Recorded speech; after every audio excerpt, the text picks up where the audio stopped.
Good morning. Welcome into Hurrdat Sports Radio, AM 590, ESPN Omaha, ESPN Tri-Cities. That's DB. I'm Ravi Lulla. We're live on Twitter, Facebook, and YouTube. You are looking live. You might be if you're on one of those fine platforms, or if I remembered to log into the stream, that might work also. Are you not streaming? That's my bad. We're getting in there. Islands in the stream. That is what we are. We can't sing for too long. We're going to get fined. That's the only reason I'm here. I'll be serious when I don't get fined. Well, as Iowa State fans travel to Omaha, right here, somewhere in Middle America. That's a strange reference, but I get it. County Crows? No, because when he first coached Hoiberg in the Open, when he said, "Hey, my team's in the Big 12," I was like, "Wait, ooh, don't blow it." Oh no, he's referencing Iowa State. It's all good. I mean, okay, let's start with Hoiberg here because are you upset with? No, I'm not. I'm really not. But Travis pops in the comments at 7:02 in the morning. It's It's a little early to be mad. Travis S. Travis R. Okay. He says the mayor got robbed. Oh, I don't think the mayor got robbed. The mayor got coach of the year. I don't know what's the problem. Robbed is a little harsh. It's a little aggressive. But nobody's going to say coach of the year. They'll just say coach of the year. Yeah, so who cares? I think Ryan Kalkbrenner's first defensive player of the year was a co-defensive player of the year. I think. It was either him or Kyrie's first one. I don't remember which. But that's kind of the point. I don't remember which one. You know why? Because they're just the defensive player of the year. Yeah. Like nobody cares a year later. You were the coach of the year or you were the defensive player of the year. I was just glad it was not Collins. Yeah. No, I mean Collins didn't deserve it. Painter, you can make the argument for Painter. For sure. I'm not mad. I'm not mad about Painter. They had an incredible year. Also, they did kind of I wouldn't say rebuilt on the fly, but they got better at some key spots and made a heck of a run. They got a lot of quad one wins. Yeah, it's not like it was a soft schedule for Purdue. They did a really good job. And I mean, listen, there's a ton of really good coaches when we look back at their careers. And I don't know if Matt Painter's in that category. But he's a good coach. No, he is. But I mean, we look back and we're like, well, how did Coach K only get Coach of the Year X number of times? Or how has Greg Popovich never won NBA Coach of the Year? But then we get mad in the moment where it's like, yeah, they were supposed to be good. Like, it can't be both things. You can't both be mad that Tom Osborne didn't win more National Coach of the Years and also be like, yeah, and also be like, well, they were supposed to be good. Yeah. I mean, I wasn't super put off by Co. I wasn't either because nobody's going to say Co in 3 days. It's going to be Coach of the Year. Yeah. Doesn't matter. I'm just glad we didn't have lazy voting. We didn't. We did a good job. Can't wait to talk to Brunsey. We did it. Well, Dr. Brunsey tomorrow. Yeah. We did it. They did a good job. They said, hey, listen. Huskers fresh off a steamroll in Wichita. But got it. And Creighton got a win over Omaha yesterday in baseball. 8-7, barn burner. So Omaha just must seem to buck up against in-state deals. Yeah. I worry about Coach Porter's pitching depth. Yeah. But we'll see. We'll see. And we'll see what the summit brings. I love Coach Porter. Yeah, he's a G. He's a Millard North guy. Yeah, we were same class. Like, we knew each other. Oh, that's cute. Yeah. No, I like Evan a lot. Yeah, he's a good man. He's a good dude. So, yeah, I mean, listen, you got some baseball going on here. We had obviously, we got Fred Hoiberg, Coach of the Year. I'm just glad how many will Nebraska get, do you think? I've been asking for a week. 4,000? Oh, for the tournament? Yeah. 3,000? 3 seems light. Does 4 seem aggressive? No, it seems about right. I don't know. When you said it at first blush, I was like, last week? Yeah, I was like, is that a little low? And then I said 5 to myself. I was like, no, that's high. So 4 must be about right. I hope so. I do too. I think they will. This is exciting. Because 4,000 at Targetto would be pretty legit. Yeah, this is it's an exciting Nebraska team. It's exciting. I think you'll get, and it helps that it's a Friday. Are you messing with me? No. What'd you called him exciting? It is exciting. It's exciting. It's exciting. The team? The situation they're in. Oh, okay. Nebraska hasn't found themselves. Because I don't think you don't love their pieces, right? No, I think they're better than the sum of their parts. I don't look at that team, and this is probably the best case for Hoiberg as Coach of the Year. Yeah, is I don't look at that team and I'm not enamored with many of their pieces. Would you like some salt water? Help No, your I'm okay. electrolytes. I got a monster here. I use sea salt too. Yeah, It's no longer sitting on the ice; it's in the water. it's Himalayan.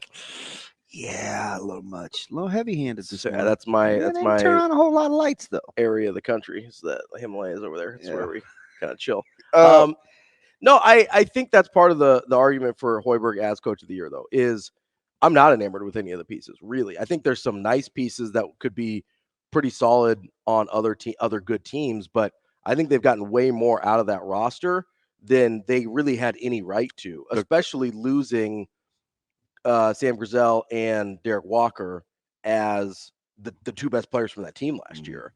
And then coming back, finding a rink master who can do some of the things that Derek Walker did, but situational. Yeah, situationally can be useful.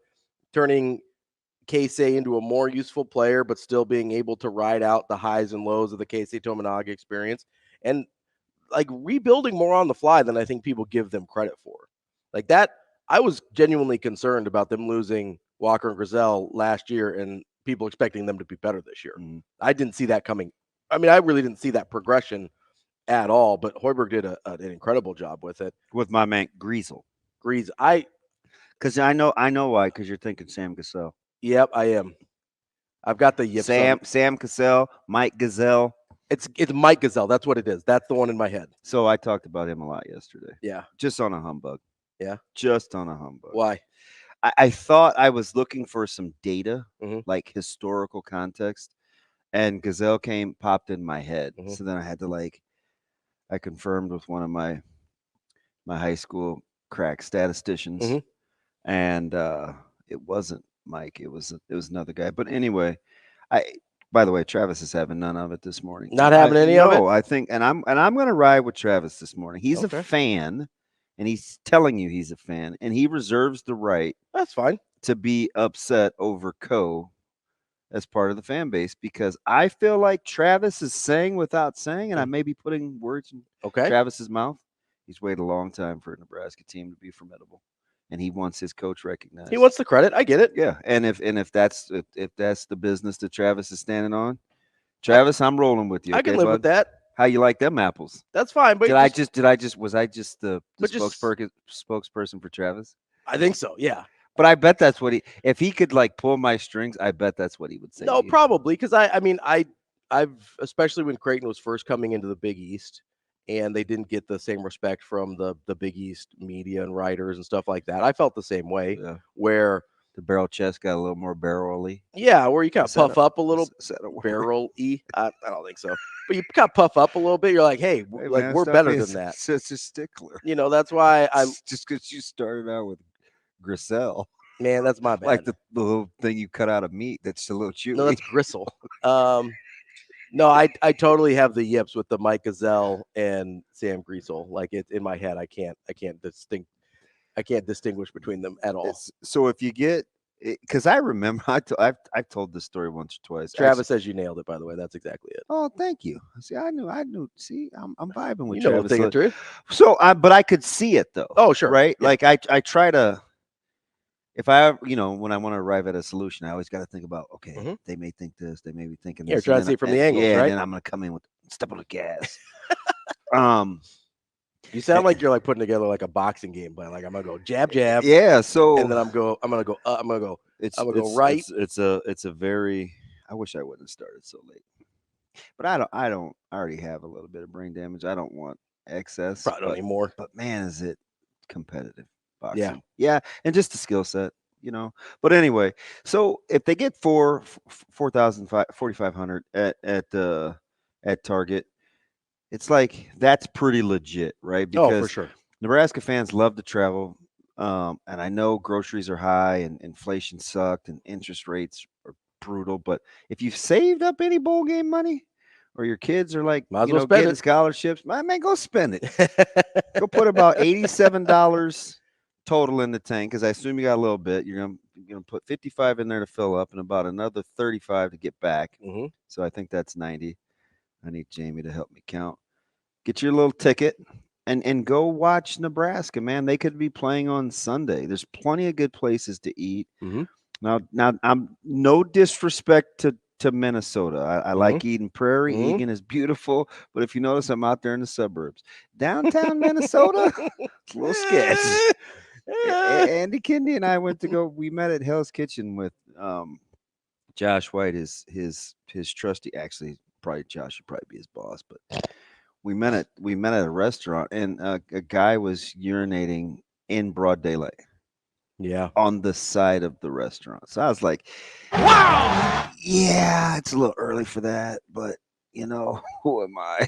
Yeah, that's fair. Yeah. Shame on you. And then the next morning, Greg Sharp, myself, and Benny Mack walked to go get breakfast at Keys, and it was very interesting. So downtown, a little dicey. Sure. A little touch and go sometimes. Like a lot of downtowns. Yeah, I think so. But I was saying, like, I remember coming out of the tunnel in Miami in '94 and hearing the crowd the first time we poked our little beady eyes from under that tunnel, and it was like, holy smokes, man, this is not really a road game. It didn't feel like a road game anymore. No, so I'm and that changes the dynamic. Oh, yeah. I remember. Ask Doom. I mean, because I was holding his hand. He was like, and he's the one that got the crowd even loud. Like he was like, I felt him. He squeezed, and so I understand full well what he's saying. Yeah. But I asked the question. It made me ask the question because he referenced Iowa State and traveling well. I'm like, shoot, man. They'll be invading Omaha next week. He's throwing the gauntlet down a little bit. Is the sports bar too far for them to come and eat? No, I don't think so. Man, Shane, those tater tots. I could tell all the Cyclone fans about tater tots. Absolutely. Think they'll drive out here and get their tater tot game right? Dang right. You got to get your tater tot game right. That field got kind of poopy in a hurry. Which one? To come to Omaha. Oh, yeah. Well, because you're probably not getting Kansas now. You could still. But if they play the way I imagine they will without their two best players. Yeah. Are they favored in that? No, they're not. I think they're a short dog to Cincy. How do you know? Because I look at things sometimes. I looked. Not that I don't believe you, but I'm going to look. Sometimes I try and, do a little prep. I dream. Yeah, prep is good. Every once in a while. Shout out Coach Lukey. Not that prep. The other prep. Different prep. No. So yeah, they are a short dog. TK. I feel like somebody just said that. I was gonna have a Too Short reference, but I'm not because you probably are too young to have listened to Too Short in the 80s and 90s. I know who Too Short is. I couldn't tell you I could. Life is to some people unbearable, committing suicide, and that's terrible. Not much too much. I got nothing. I got nothing for you. All right. TK Life is too short. TK asked me if I'm okay with Casey on the second team or if that's giving him too much credit. It's giving him too much credit. Yeah. No, I'm just kidding. I'm still mad at TK for his Russell Wilson slander yesterday. Listen. What was wrong with you guys? I didn't say anything. Boy, you're the dude that no, stop. What? Stop. He asked. Let me say hold on. You remind me of my kid. I didn't do anything. You're the dude that fills up the gas cans and sets them out at the corner of the garage, knowing good and well there's an arsonist next door. And you're like, I didn't do anything. What? Listen, I can't be held responsible for other people's bad behavior. Are you kidding me? No. Let me set the context here. So TK asks us on Twitter if we prefer the Steelers situation, quarterback room, or the Cleveland Browns quarterback room. And I said, I'll take Russell Wilson over Jameis Winston because I assume Watson's not going to be playing for some reason or another. Which, if you look at the last 3 years of football, that's a fair assumption. So I was like, I'll take. Coming off an injury, shoulder surgery. Yep, and doesn't seem like he likes playing football that much anymore. Got that bag and was like, I'm cool now. This dude loves hating on guys from Florida. I didn't even know that's where Deshaun Watson was from. Stop it. And so I go, I'll take Russell Wilson over Jameis. Yeah. Are the elderly fans down in Florida who's a Florida State the elderly fans here? Hey, we need to hit Nebraska ball mic up. He's a Florida State guy, by the way. So shame on you. I put my biases aside and I go, I think I take Russ over Jameis. And then TK comes in and says, I want the guy that'll push the ball down the field. And I was like, there's just no telling where he's going to push it to. which I think is for Jameis, which is a fair criticism. Yeah. I was like, I'll take Russell. And then all that was said, this is where you got mad. All that was said was that either way, you're going to want them to hand the ball off more than they throw it. Yeah, and then which I think is fair. Somehow, then he came back and doubled down with well, what does he do different than? Listen, man, that's not. I get the extreme example, but that's not what's going to be the separating himself from the other 30 quarterbacks is not in its entirety or the context gonna be what gets the Steelers over the hump this year. Yeah, because the context was Browns or Steelers. Yeah, and he doesn't have to be better than the other 31 quarterbacks in the league. No, because the situation is better than a lot of the other 31. But I didn't want to get on. But that's why I said it's X marks the spot, and because I like that's why I said that. That's why I said that it's better if either of those guys is handing off more than they're throwing it, because situationally you don't want to put a ton on Russell Wilson, do you? Listen, I'm just asking, do you want to put a ton on Russell Wilson?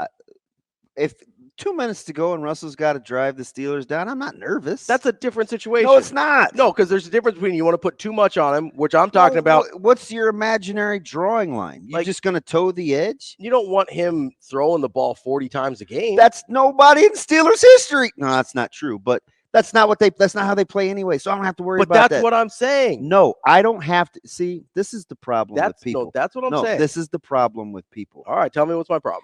You invent things that haven't happened, nor are likely to happen, to work ourselves up in a frenzy. We say things like, well, what if such and such is only shooting, 10% from three, man? Like, how are they going to score? Let's worry about that when it happens. It's not going to paralyze me in the meantime, right? Well, what if it rains next Tuesday?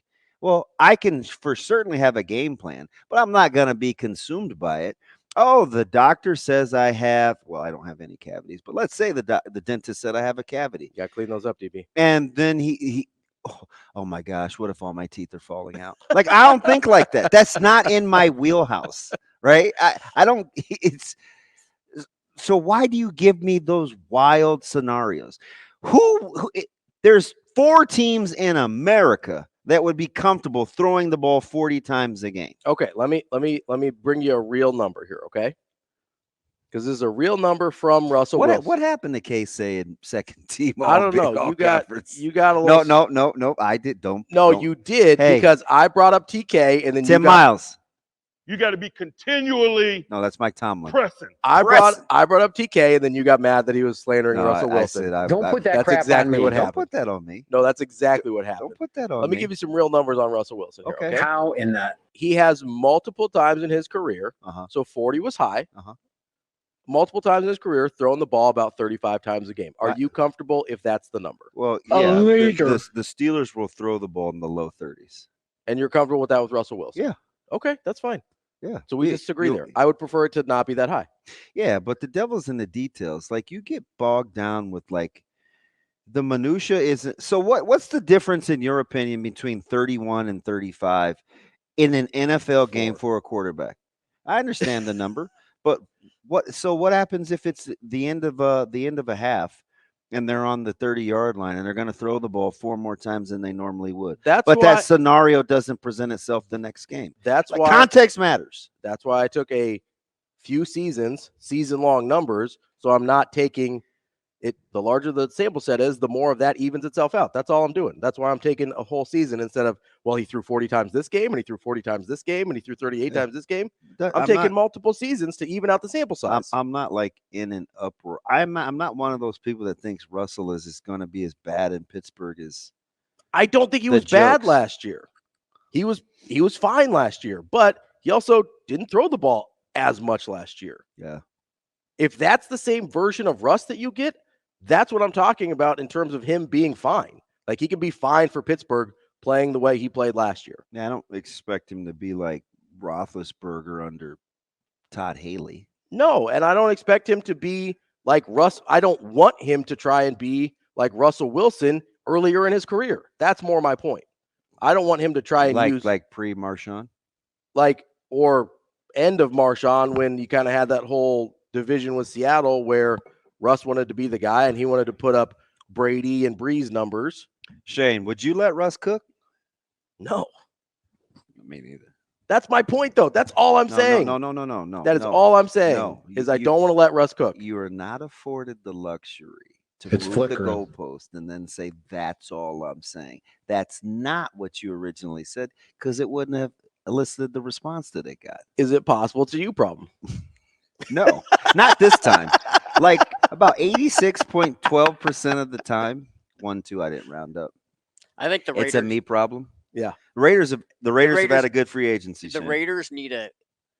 I'm glad they didn't get Russell because I think they need, if anything, if they were going to get a quarterback, I think they would need a young quarterback because they haven't gone young quarterback for quite a while. Got the young secondary coming. You got Wilkins was and a good Crosby. pickup. That defense should be pretty salty. We're going to be all right. All of a sudden, the AFC West is kind of physical. Yeah.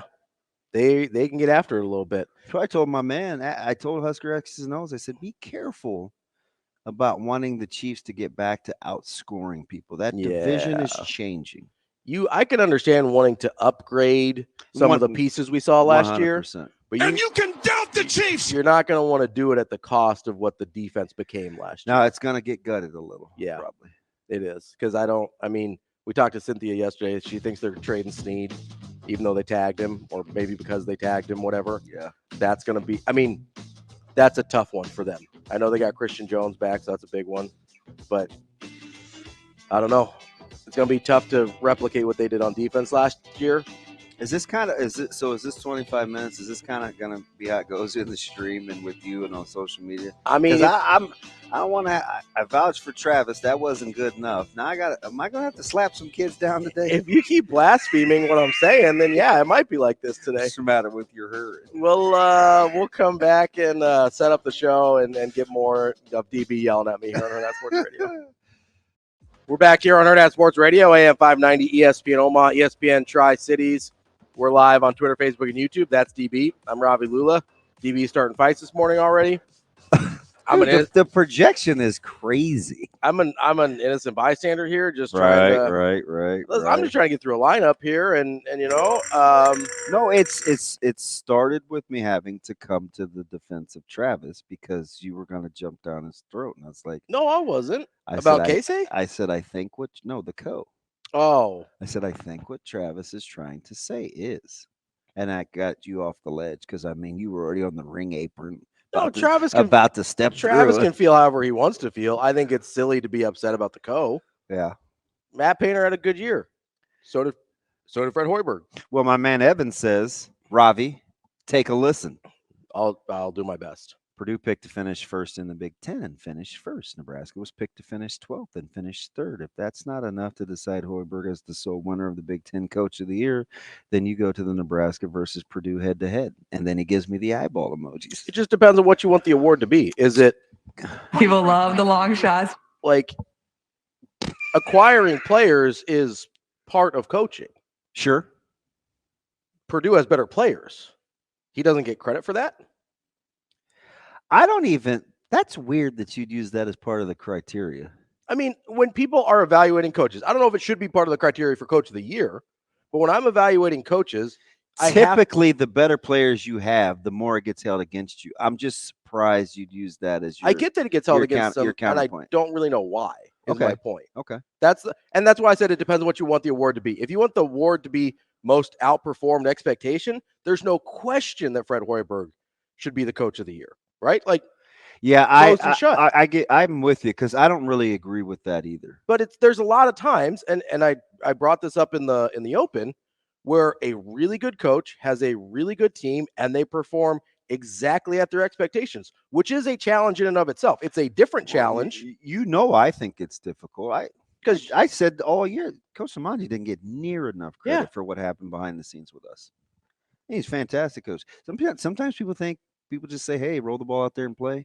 Nah. Also, look at Purdue's roster and tell me how many NBA guys are on that roster. Oh, would you stop? No, listen, if we're talking about. That is irrelevant. Stop doing that. Why? because it hasn't really. I heard this with Gonzaga. I heard this with North Carolina. Like when you're talking about how many pros, you just were getting ready to make the argument that he's getting good players. How good is not good enough, but too good to be pros? He's getting good college players. Okay, so it's about He's getting it's better about players. good college basketball. He's getting better players It's than Nebraska. irrelevant to the NBA. It's not irrelevant to the It NBA. is. No, here's why. I've gone back and looked. Every national champion back to the expansion of the tournament back in 1985. Sure, but he can have a guy like Ivy and not get there. So, okay, what's next? All right. What's next? I mean, do you want me to let me finish my point? Yeah, but look, I want to I feel the goalpost starting to get a little shift. Let's get back to validating him as part of Coach of the Year. It's a different challenge, but it is still a challenge to have high expectations and to consistently meet those expectations. I don't have any qualms. There's a lot of coaches with really good players that don't perform up to their standard. Look at John Calipari every year, most years, right? Oh, got a lot of NBA guys though. Does have a lot of NBA guys. I'm just saying if you're going to be the top team in the country every year, except for I think like 2 back to 1985, Duke has a lot of NBA guys. You have at least 2 NBA guys. I'm just saying. Well, what does that got to do with the price of tea in China? It has to do with the fact that Purdue's been the number 1 team in the country all year. I don't know if they're going to win a national championship or not, but to be in that category of Drew Timme was POY and he's not a pro. Yeah, like I understand that. So I mean, I get it, but I don't. Like, just like all things being equal. And listen, I don't care about the co. I don't. Hear my heart. I said that in the first segment. Like the co is fine. But if I was going to argue against that, what I think, here I go, I'm trying to assume what people are saying. Mm-hmm. What I think Evan is saying is all things being equal, which co says, look at how far Coach Hoiberg came versus the expectations. And if it's a tie, that's the deciding factor. That's what I think he's saying. It's not to discount what you're saying, because I there's some merit there. There's going to be some coaches in a multitude of sports around here that people will assume because they have good players, they will win, and they'll figure out it's more than just having good players. So I'm with you. But I think he's saying it's kind of how I look at championships. Championships is way down on the rung of determining factors when I'm trying to pick a couple of things. Sure. I believe that's what Evan's trying to say. He's like, Ravi, if we have a tie, this is an easy separator. You might be saying, Evan, the bulk of the work that he's done, repeating and meeting expectations, is not getting near enough value for you. So there you guys would be going back and forth. It is getting value because he was named co-coach of the year. I think Nebraska fans who are mad about the co are discounting the job that paid. Yeah, they don't value it enough. Obviously the voters did because they gave him co-coach of the year. Because they're not lazy. But they also value high five that we've encouraged non-lazy voting. They also value what Fred Hoiberg did. Yeah. I think this is a fine way for the award to go down because both coaches had a great year. Yeah, I'm not really up in arms about it. I think I think he's cool. But I don't mind when fans, and it's not an unintelligent argument. No, either. You can be mad about it. That's fine. I don't get it personally. Yeah. Like I wouldn't be mad about it personally. Like if Baylor Shireman today gets named co-player of the year, I'm not going to be mad about that. I think it will be deserved that he gets acknowledged for what he did. But Devin Carter's had an incredible year. Tyler Kolek's had an incredible year. So like there's like if he shares that with somebody, I'm not mad about that. Let me go back to something and go to the Big East here just for a second, unless you want to get to K-Say being second team. No, I think that's fine. K-Say being second team. I don't have a problem with it. I got no problem. Listen, I think there's a volatility with K-Say because of the way he plays that personally I prefer a. Are you sure you don't want some salt water? I'm good. I prefer a more steady hand. Why you didn't offer me any breakfast? I mean, because you're not eating carbs right now. And I can tell you're cranky. I'm the only funny guy on this show, and I get painted with cranky. Life is tough. I think a lot of people think I'm funny. Life is good. You know what I mean? No, I don't have a problem with it. I think there's a volatility with K-Say, but I also understand how important he is to Nebraska. and how, again, it depends on what your criteria are for these teams. He's been really valuable to Nebraska. He's been I don't think like star power should matter when it comes to this, but you think the lazy part, if we're going to use the term lazy, was leading scorer on a good team? Yeah, I think they felt like you got it. I think they felt like they looked at Nebraska and they're like, okay, this is a team that is obviously getting a double bye. They probably need representation on one of the first two teams. You know what's funny about this? What's that? Do you remember when I said why I was trying to make the case for Coach Hoiberg for Coach of the Year Because earlier? you didn't think anybody from Nebraska was a first two team guy. Yep. Yeah. You could. I mean, it pretty easily could have been a third team for K-State. I said he may not have it. He won't have any guys on the first two teams. I think Rink is third. Yeah, Rink is third team as well. That might seem a little high the way he finished the season, but he's valuable to what they do, so I don't have a huge problem with it. And they probably wanted representation from a top 4 team. Yeah, that stuff is interesting because we want it to be about the totality of the work, but we when we want to pick at it, we'll pick these spots to it's not validate, but invalidate to vindicate or invalidate to make the case against, right? Okay. Well, there was that stretch, Yeah. but it is the body of work because a lot of guys. I think what my point was more like, okay, through January, I probably would have looked at Rink and thought, yeah, he definitely deserves a place on one of those second or third teams. By the end of the year, and it's not a non-significant portion of the season. Which part? The last, month and a half or so. Yeah. I don't think that Rink was playing at that same level. So if he got knocked for that, I wouldn't have had a problem. But I do think it's important that Nebraska was recognized on some of those teams, and they got a couple guys with K-State and Rink. I don't have a problem just because I wouldn't personally love having K-State as one of my best players because of the volatility. That doesn't mean that he wasn't good and important for Nebraska. So I don't really have a problem with it. Real quick, if you're going by the totality of the work and maintaining good players, is Hurley your Coach of the Year in the Big East? I mean, you can make the argument for sure. I personally hate Dan Hurley, so I'm gonna have a hard time. But if you can make the same argument, there are some very similar. Honestly, I think Hurley probably did a better job than Painter because of what he was replacing. Like Hurley had to replace real pieces, Hawkins, Sonogo, Jackson. Like those were huge pieces for his national title team, and they came back. And honestly, in the regular season, they were better. So if you want to make him Coach of the Year, I really can't argue that.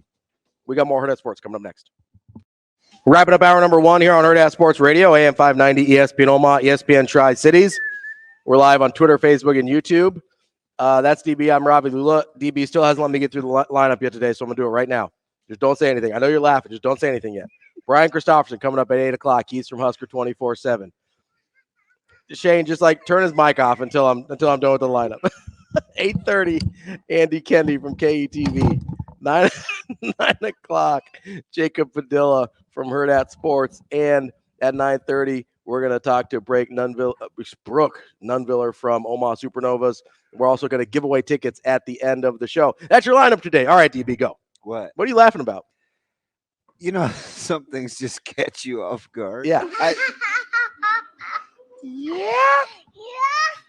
I was just perusing social media. Sure, as one does. And Johnny's been getting loose lately. Yeah. This is funny. Matt Painter. Hey, look. All I'm saying is Bo Jackson was a special talent. Not denying his talent. That's fine.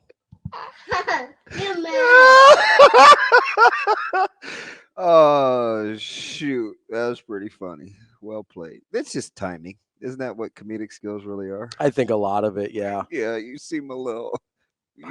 I'm fine. You good? Yeah. Ooh, all right. I'm better. You good? You gonna make it? You gonna make it through the day? I'm gonna make it. You want to talk about Drake May or Nick Saban? I'm a little taken aback at Nick Saban. Yeah, he's been gone for like a month and a half, 2 months, and he's already the old man yelling at the clouds. Well, he was being dramatic yesterday. So 100%, but this is kind of what I don't like. Say like out. You got to be able. So this, gosh, I can't even get this out. I'm so flustered.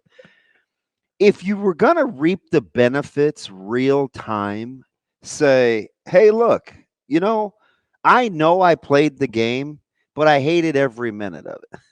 I was a big recipient of it. I acquired a lot of good players, but I'm telling you, I just didn't feel like I wanted to keep up. Or something like that as your opening statement. Yeah. Then I'm probably listening. That's fair. But just to go all in on the state of affairs as if you didn't benefit from it. Yeah. It feels a little disingenuous. It came across as a little disingenuous. It also came across super self-righteous. Oh. This is the quote, if you haven't heard it. So we're not just talking out of context. Yeah, he talked. He says, well, all the things that I believed in for all these years, 50 years of coaching, no longer exist in college football. So it always was about developing players. Apparently, you're not allowed to develop players anymore. I didn't get that memo. It was always about helping people when you're successful in life. I didn't realize you weren't allowed to help people in sports anymore either. That's a bummer. My wife even said to me, we have all the recruits over on Sunday. Sorry, ad popped up. Thanks on 3. We have all the recruits over on Sunday with their parents for breakfast. I didn't realize that had been made illegal also. That's a bummer. And she would always meet with the mothers and talk how she was going to help and impact their sons and how they would be well taken care of. Something I think you're still allowed to do. And she came to me like right before our retirement and said, they do that in Lincoln.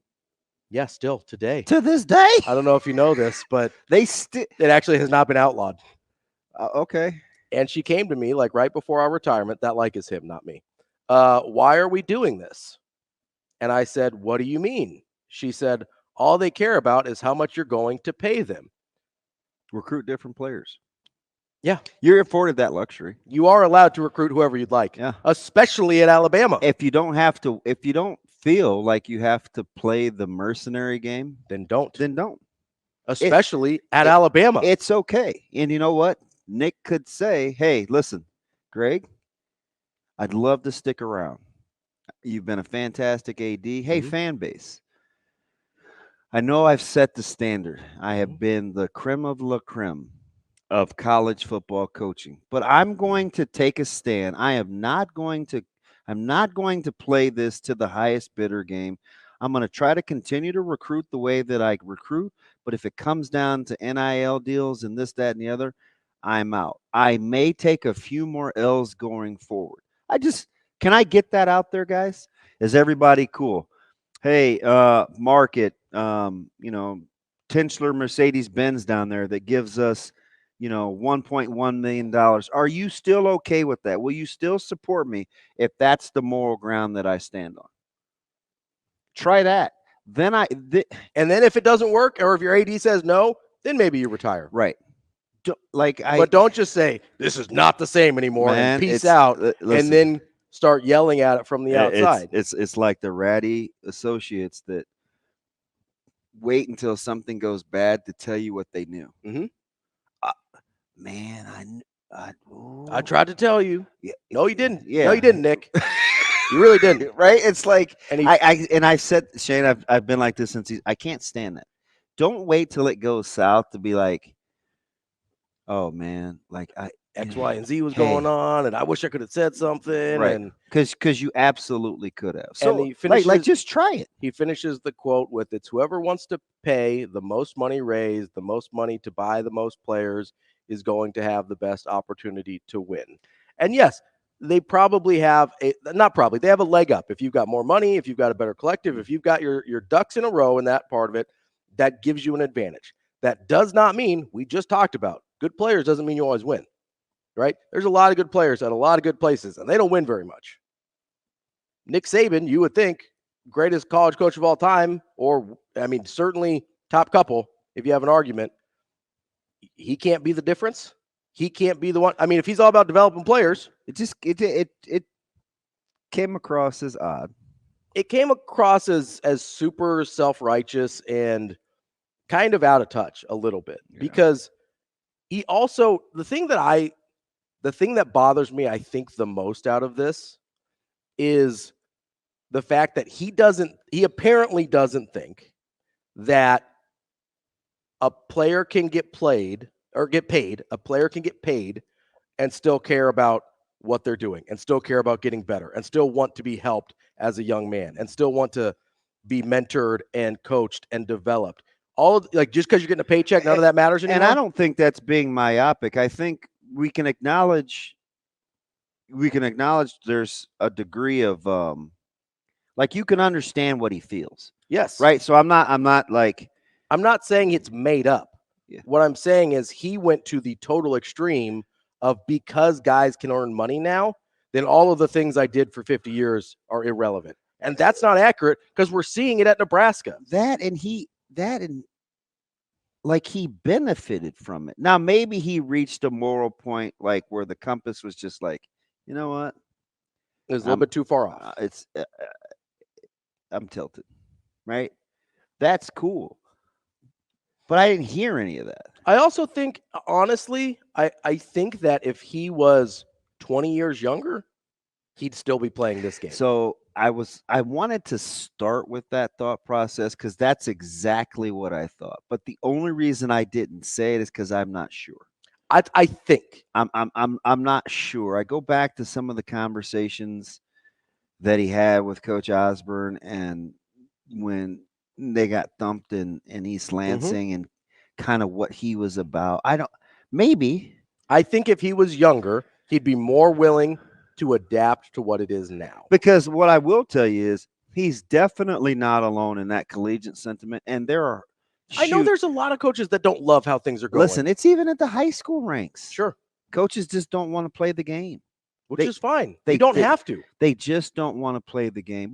So the problem with that is, and it's different from high school to college, is the pool of candidates where the kids can continue to still grow and develop on and off the court, the field, the diamond, the whatever. You still want some of those people involved.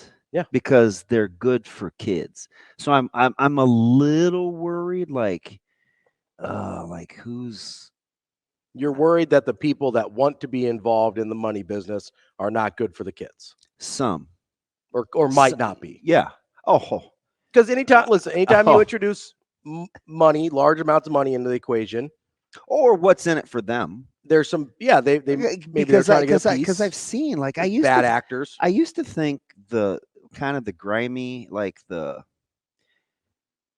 and I get it. There are a lot of kids that needed and somebody with some means to help them, get to tournaments, kind of get their name out, be an advocate. Yeah. But then it turned into, well, this is my guy and he trains with me. Yeah, get a little territorial. Yeah. And it got and if you didn't go through them, then they weren't going to help you out or help out the kid. Listen, I know people that make kids pull down posts if they're not acknowledged on the tweet, right? That's childish. Stop being like that if you're an adult. Now the scary thing is now it's morphed into. I used to think it was just, I would always thumb my nose up at it. Oh, it's a basketball thing, man. No, it's football now too. It's definitely football now too. It is 100% football. I have this is where it gets so that scares me a little, right? Because I'm kind of riding with Nick there, right? Where it's not so much about NIL and whatever, but I'm like, and I don't. And where I would draw the line, I can't really tell, because I mean, who's to say that I should be the guy that decides whether you're good for kids or not? But I can tell when you're not. Sure. Yeah, you get a vibe check, right? Right? I can. So, because I would say, as long as you have kids, but genuinely want kids' best interests at heart, and you're on the back burner, it doesn't have to be about you. So here's where I don't care. Here's where it gets hypocritical on Nick Saban's part for me. How much money was he making at Alabama? Oh, yeah. 10 plus a year. 10. Does that mean he cared about those kids any less? So why can't the kids have that same opportunity? That's where I start to have trouble, right? That's where I'm like, Nick, where are we going here? Because you were getting paid really well, and you want us to believe you cared about kids, and I do believe that. Yeah. Kids can't care about you when they make a little scratch. Brian Christopherson, Husker 24/7, coming up next. Kicking off hour number 2 here on Hurrdat Sports Radio, AM 590, ESPN Omaha, ESPN Tri-Cities. That's DB. I'm Ravi, Lulla. We're live on Twitter, Facebook, and YouTube. And we are joined by Brian Christopherson of Husker 24/7. BC, what's going on? Oh, quite a bit, which is good. That's how we want it, right? What do you got going on today? What's keeping you busy? It's a mixture between hoops and kind of getting ready for spring ball at the press conference. I don't know if that's out there yet. Next week that we're going to kick that off more, I think. But with Husker basketball, I've kind of been in the deep end on that and enjoyed it. Hey, so BC, we're on the heels of just talking about Coach Saban and whether it's sour grapes or the portal or NIL or whatever. And do with this what you will, but if he would have acknowledged, and maybe it landed well, but if he would have acknowledged maybe that he benefited at one point and he made a ton of money, and if he would have just been a little more forthcoming about what transpired before, would it have landed better with you, or did it land okay and you heard the message?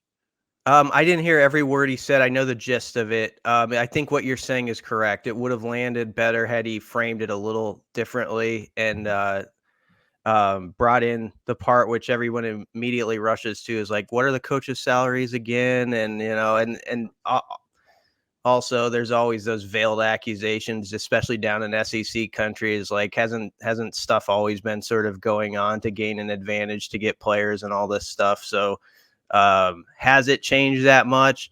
But I do understand it's a guy who's quickly getting old himself. I feel like sometimes, I get I get some of the sentiment too that he was saying, but I'm with you, Damon. I think he could have framed it differently. The idea to me being, from his angle, it can get frustrating. And I think for fans too, now with their favorite universities and all that, when a player or two who they're watching grow within that program, they're just not sure if that player is going to be there, in the third or fourth year. And I'm not taking a side here. I think it's good that the players are benefiting from their likeness and all that. But I think the concept of team is in a struggle right now with that sometimes, and I get it. And so it's going to be interesting how it works out, but you're going to have to adapt with it, or adapt or die, or adapt or retire, I guess, is part of it too. But I do understand, because there is a frustration I hear from fans with it too about that. So he wasn't expressing a thought that isn't like pretty prevalent out there. It's why, to bring it closer to home, like Ty Robinson, I'm sure if he had wanted to, could have put himself out there on the market and got a whatever, Bryce Benhart, guys like that at certain positions.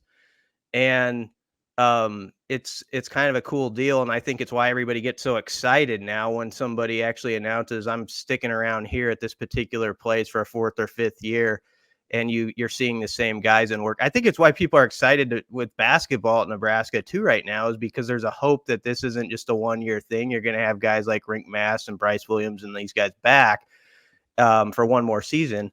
And so I get the power struggle that's going on, though, that Saban's talking about, but I just don't think he put it as eloquently as he could have.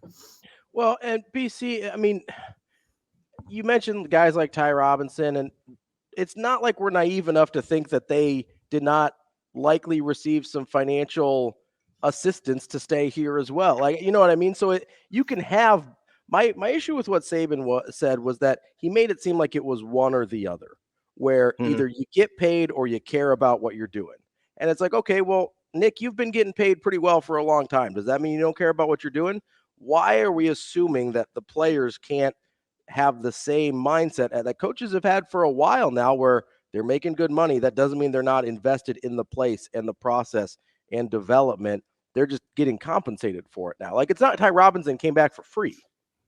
Yeah, Ravi, I'm exactly with you, really. I don't think he framed it well at all, and I think that's why he was getting roasted for it pretty well from what I saw yesterday.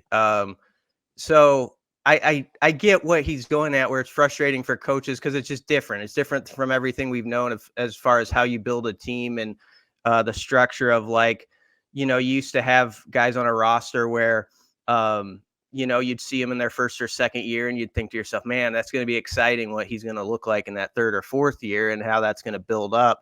And now you're not always sure that's going to happen some places. But there are places, and I would think Alabama could be one of them. I know Nebraska can be one of them, where that doesn't have to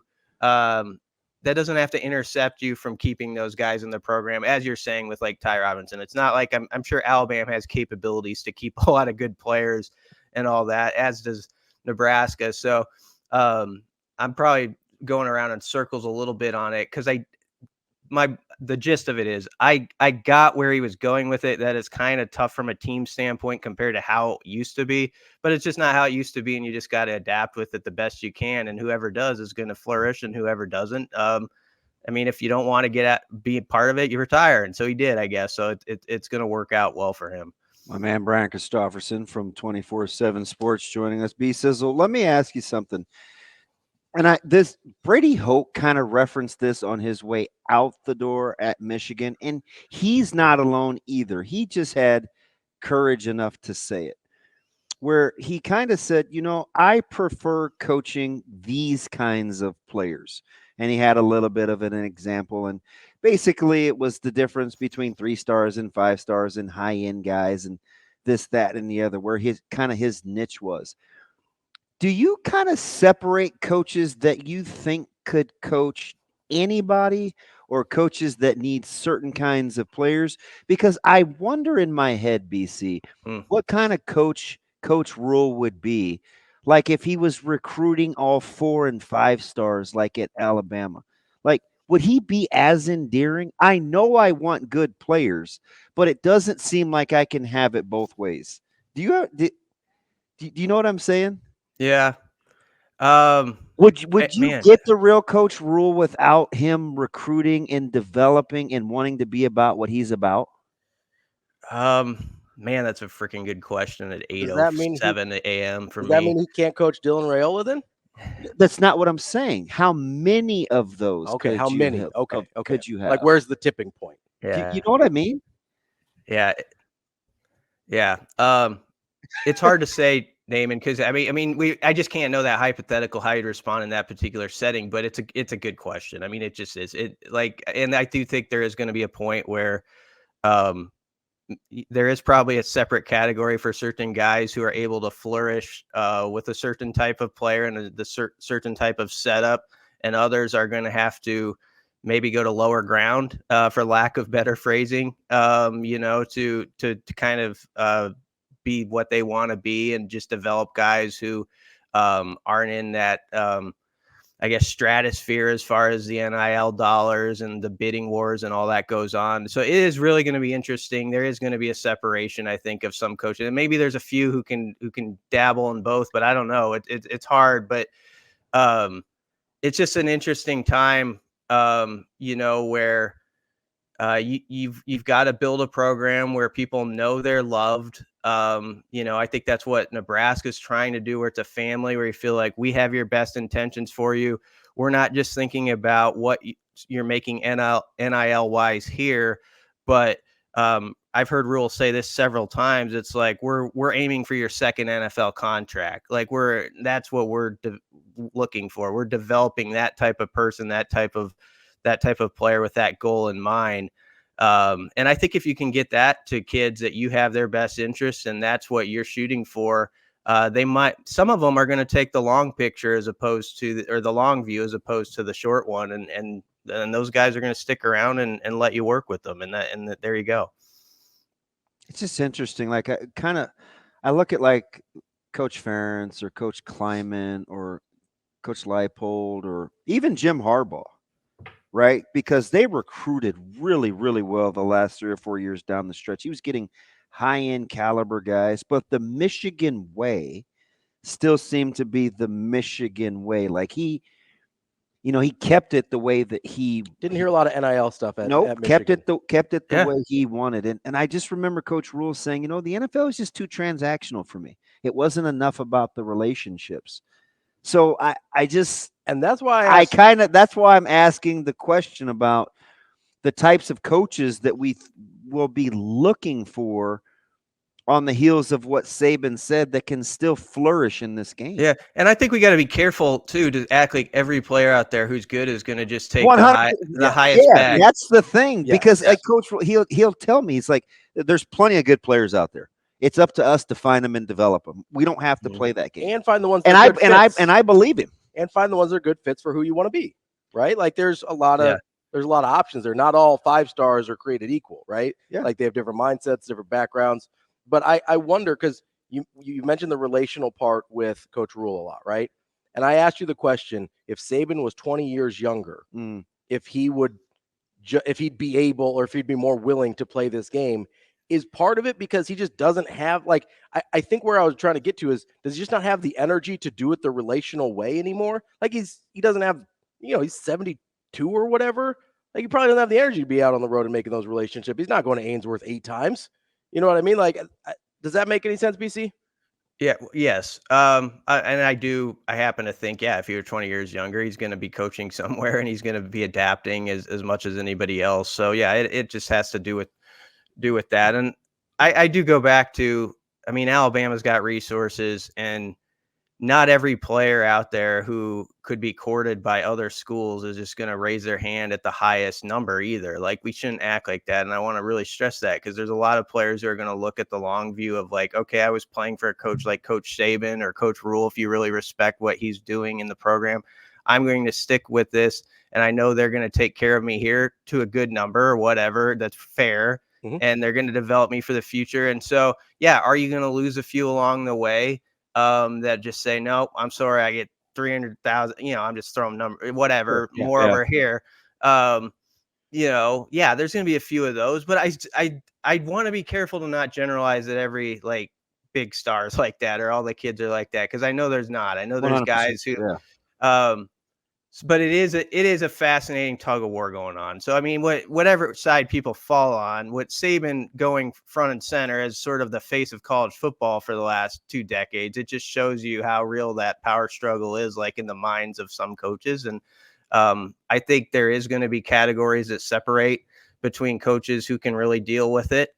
And it's still going to come down to relationships. I agree with that totally. It's going to be like, does that player believe this coach wants the best for me and my family, cares about me just outside of football? He's thinking about building me also as a player, if we're talking about that, to be like a second contract guy.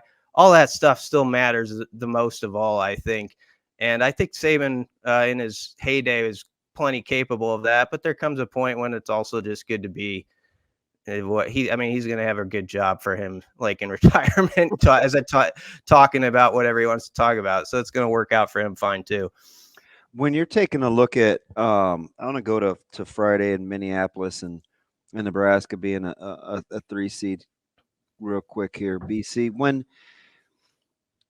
Do you think Nebraska, and this is totally opinion, will get to a point where we'll look back on Trev's decisions with Coach Hoiberg, Coach Hoiberg's decisions on coaching hires, where they could stack a little success, where we'll look back at that as one of those, man, that was a really good decision on both parts as the turning point to grow this program? Yes. And I like when people in the power chair have the patience to say, I know this guy is a really good basketball coach and has it in him to succeed here. We're not on the right plan right now, and we just have to reroute. And that's what they did. If you look at Fred's background, and I know it's going back before the Bulls and all that, but Iowa State, they were really friggin' good while he was there, and he did it a certain way, and he was kind of ahead of the transfer game a little bit and how they did it and some of the guys they got. And by the time he got back here, you had COVID, the COVID year. And then, it was sort of everybody was in the portal, and I think the dynamic had changed a lot, and you had to kind of readjust how you were going to attack it and which type of players you wanted to go after through that. And he made a tough staff move. Everybody knows that. And it's worked out really well. But I do applaud Trev too for, having patience and saying, okay, let's redirect this plan. And I'm not saying Fred wasn't thinking that himself, but both of them together being on the same page with that. And people last year would even ask before this season, like, oh, is Fred on the hot seat and stuff like that? And I kind of dismissed it because I really thought he was in a great place from everything I'd hear with Trev. about what they did last year is like sort of a year one of a reset. I mean, I always, like, whenever I heard Trev talk about them, I would kind of view it that way. So I'd be like, I don't think so at all. I think they love where they're on the same page with what they're doing. And the first 3 years of Hoiberg's tenure happened and they were disappointing. Yes. But it's gone and they've moved on and they've switched direction and they feel good about it now. And I'm glad they've stuck with that because it's showing itself. So I said something a couple years ago when Trev first got hired, and I said it with a little uncertainty because I didn't have a big enough sample size. But I said, Trev is the kind of person in a leadership role that will ask himself and his staff, because he's pretty demanding of his staff, where he'll say, have I done everything that I can and that we can to make them successful? So he wasn't going to make any decisions until he had exhausted those options. And he's since kind of doubled down on it when he said, he gave me the analogy of building the moat and establishing space so the coaches could go to work, because he felt like he had really, really good coaches. I feel better about that statement a couple of years removed, because I think it's a really good combination of a guy that he's not going to do anything with his coaches or his staff that I don't think he's willing to do himself. And I think there's power in that, because if he hasn't exhausted all options, he's going to give you every opportunity to exhaust yours. No, that's a good point. And I don't know what else he felt like he needed to add to the equation to give them everything they needed. But if, whatever was done there, and that'd be a good question for him coming up here with all the success they're having. It sure worked. And I just give Fred a lot of credit to, for believing in sort of their reset project and how they were going to do it. And then seeing what happened last year and not getting frustrated by the fact that, they didn't make the postseason. I think he believes they could have and would have had there not been some injuries on that team. I don't know if that would have happened, but he believed that. And so he said, no, we're doubling down basically on this way of doing things and the type of guys we were going to get in here. And I keep going back to this because I think it needs to be said. Rink Mass and Bryce Williams are really good players, but when they were added as like commits from the portal, not everybody was jumping up and down like that. Nebraska just landed the top 4 or 5 guys, that were out there.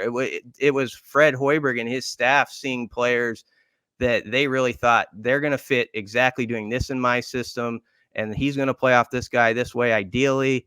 And they saw the picture before other people on the outside did. People thought they were good players, but they weren't acting like, honestly, Nebraska was picked 12th in the preseason, but a lot of people around here probably would have nodded their head to that if they're honest. Like that. So let's be real. There wasn't that belief until, January or so from even some in the fan base about what these guys could do. And they just have, they've proven Fred's belief in them correct.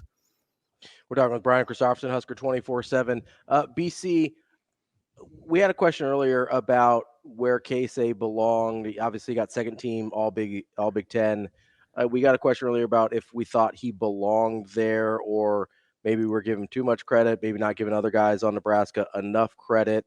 How did you kind of view Rink as third team, Kendeigh as second team? Like, did you think that was appropriate in terms of a representation of Nebraska's accomplishments this season?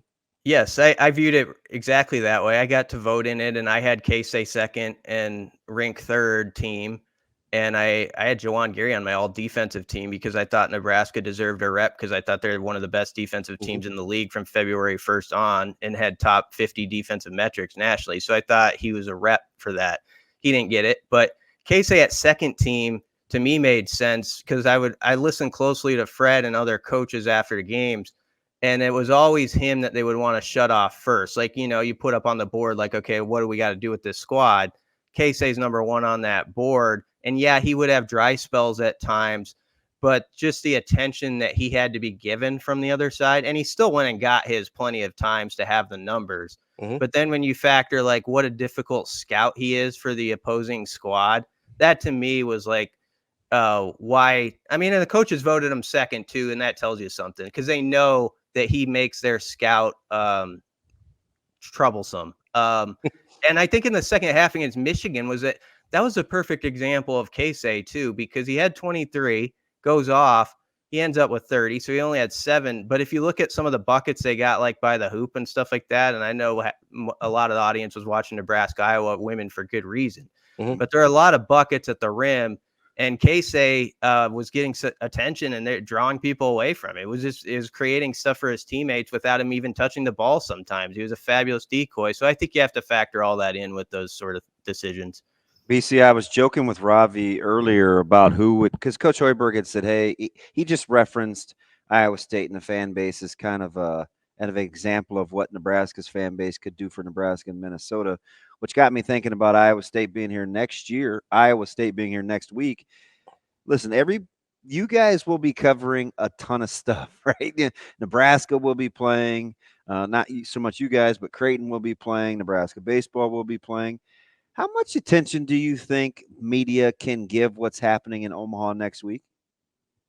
It'll still get what it needs. Yeah, they're always not as much as maybe it would. There'll be some people that are pulled away on the Nebraska end for sure, and Creighton being wherever they are. But your point is well taken. There's going to be some people who just aren't there because they can't be. It'll still be an awesome event there, and I mean, especially if Iowa State or something is there. I mean, they're going to have a amazing crowd, and there's all that media is going to be there, so it'll work out. But I can't tell you, they got to be cheering like crazy for Kansas to get a 3-seater. Yeah, I can't tell. I mean, Iowa State and Kansas would be good. Yeah, that'd be good. I can't tell you guys how enjoyable the last month has been for me with basketball. It really has. Like I grew up watching, Raycom Husker basketball in the 80s, 90s. People always kind of say, oh, you're the football guy, because that's been my beat for a long time. When I got started as a Journal Star, one of the first things I did was the Barry Collier beat. I was the second guy over there, and I was with Husker basketball. But it goes back to my youth and watching this team, and the Danny Nee teams, and how close they were. And I lived and died with a few of those squads growing up. So I've just got a real kick out of this particular team, how they mesh together, how the fan base responds to Husker basketball when they're giving them something to believe in. They really want it badly. And I do think they're going to have a big crowd up in Minneapolis, and it's going to be well covered by media. And I think it's awesome. And I think Matt Rule would be the first to say, this is great that for 3 to 4 weeks, there's been as much talk about basketball as the portal wide receivers. It's nice to have that distraction and be where we are. That's Brian Christopherson, Husker 24/7 BC. Great stuff as always. We'll talk to you next week. Thanks, guys. Thanks, Big. That's Brian Christopherson, Husker 24/7. We will be back with more Hurrdat Sports Radio coming up next. We're halfway through the show here on Hurrdat Sports Radio, AM 590 ESPN Omaha, ESPN Tri-Cities. We're live on Twitter, Facebook, and YouTube as well. That's DB. I'm Ravi Lulla, and we are going to be joined by Andy Kendeigh here in just a second.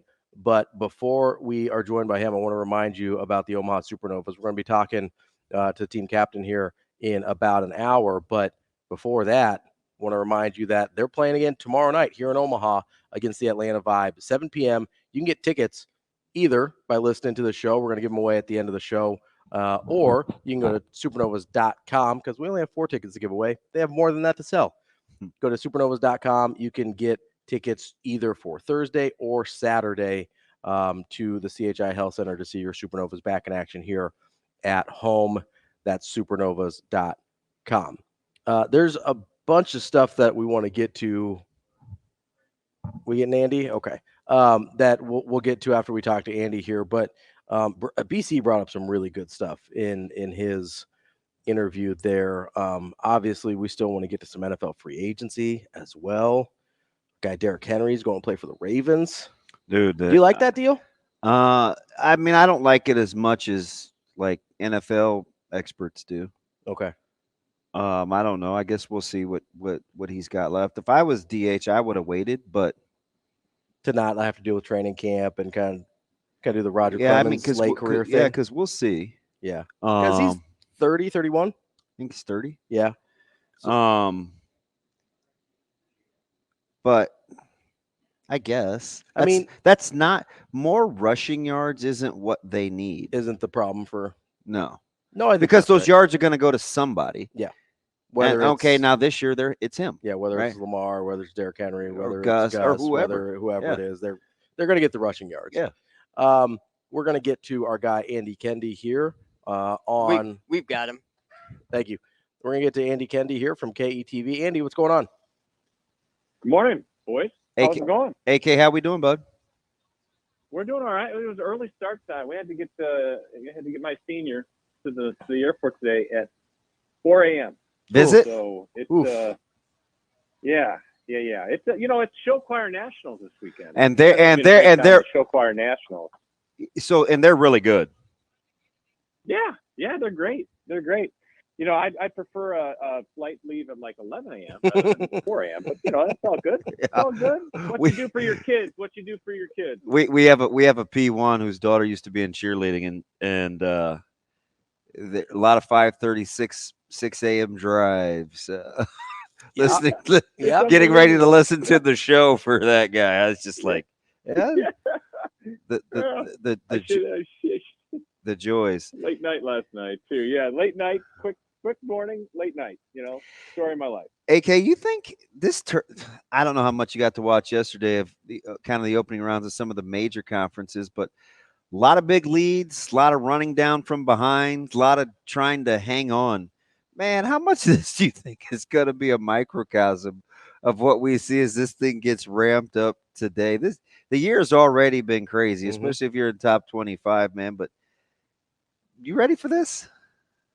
Well, especially when you look at matchups and you look at matchups in terms of what teams really need to win to be in the big dance, So that's why I think Nebraska really has a decent draw, because the guys and the teams in their draw, Michigan, Penn State, Indiana, whoever they get, I mean, those teams are already out of it. They'd have to run the table to get in the tournament. I like the fact that Nebraska is sitting where they're at and then gets another crack at Illinois if they can get past the opening round on Friday.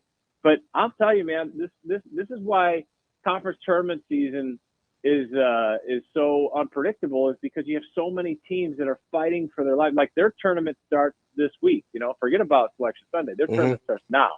And so whether you're looking at the Big Ten, Big East, whatever conference you're looking at, you check out and see what team is fighting for their postseason lives, and that gives you a good indication what it's going to be all about. Because and then you look at a team that just needs to run the table, and we've seen that before.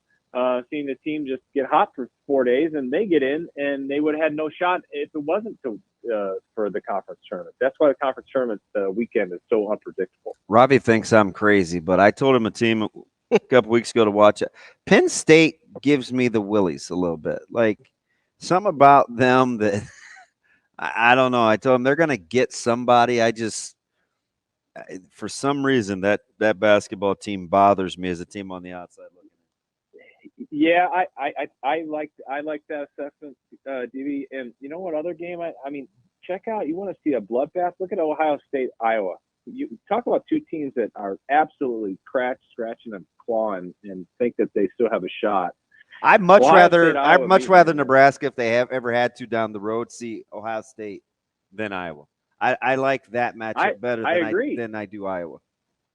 I agree. I think Iowa's really dangerous, and they could put something together here in the next couple of days. And Iowa's a team that can do it.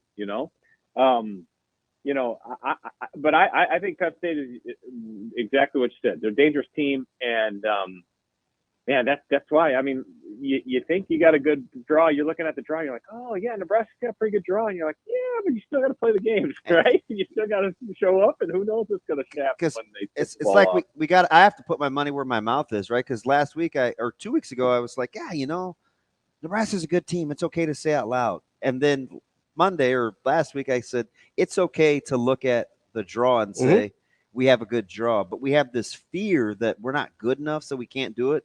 But now that it's here, I'm afraid to be looking at the draw. Right.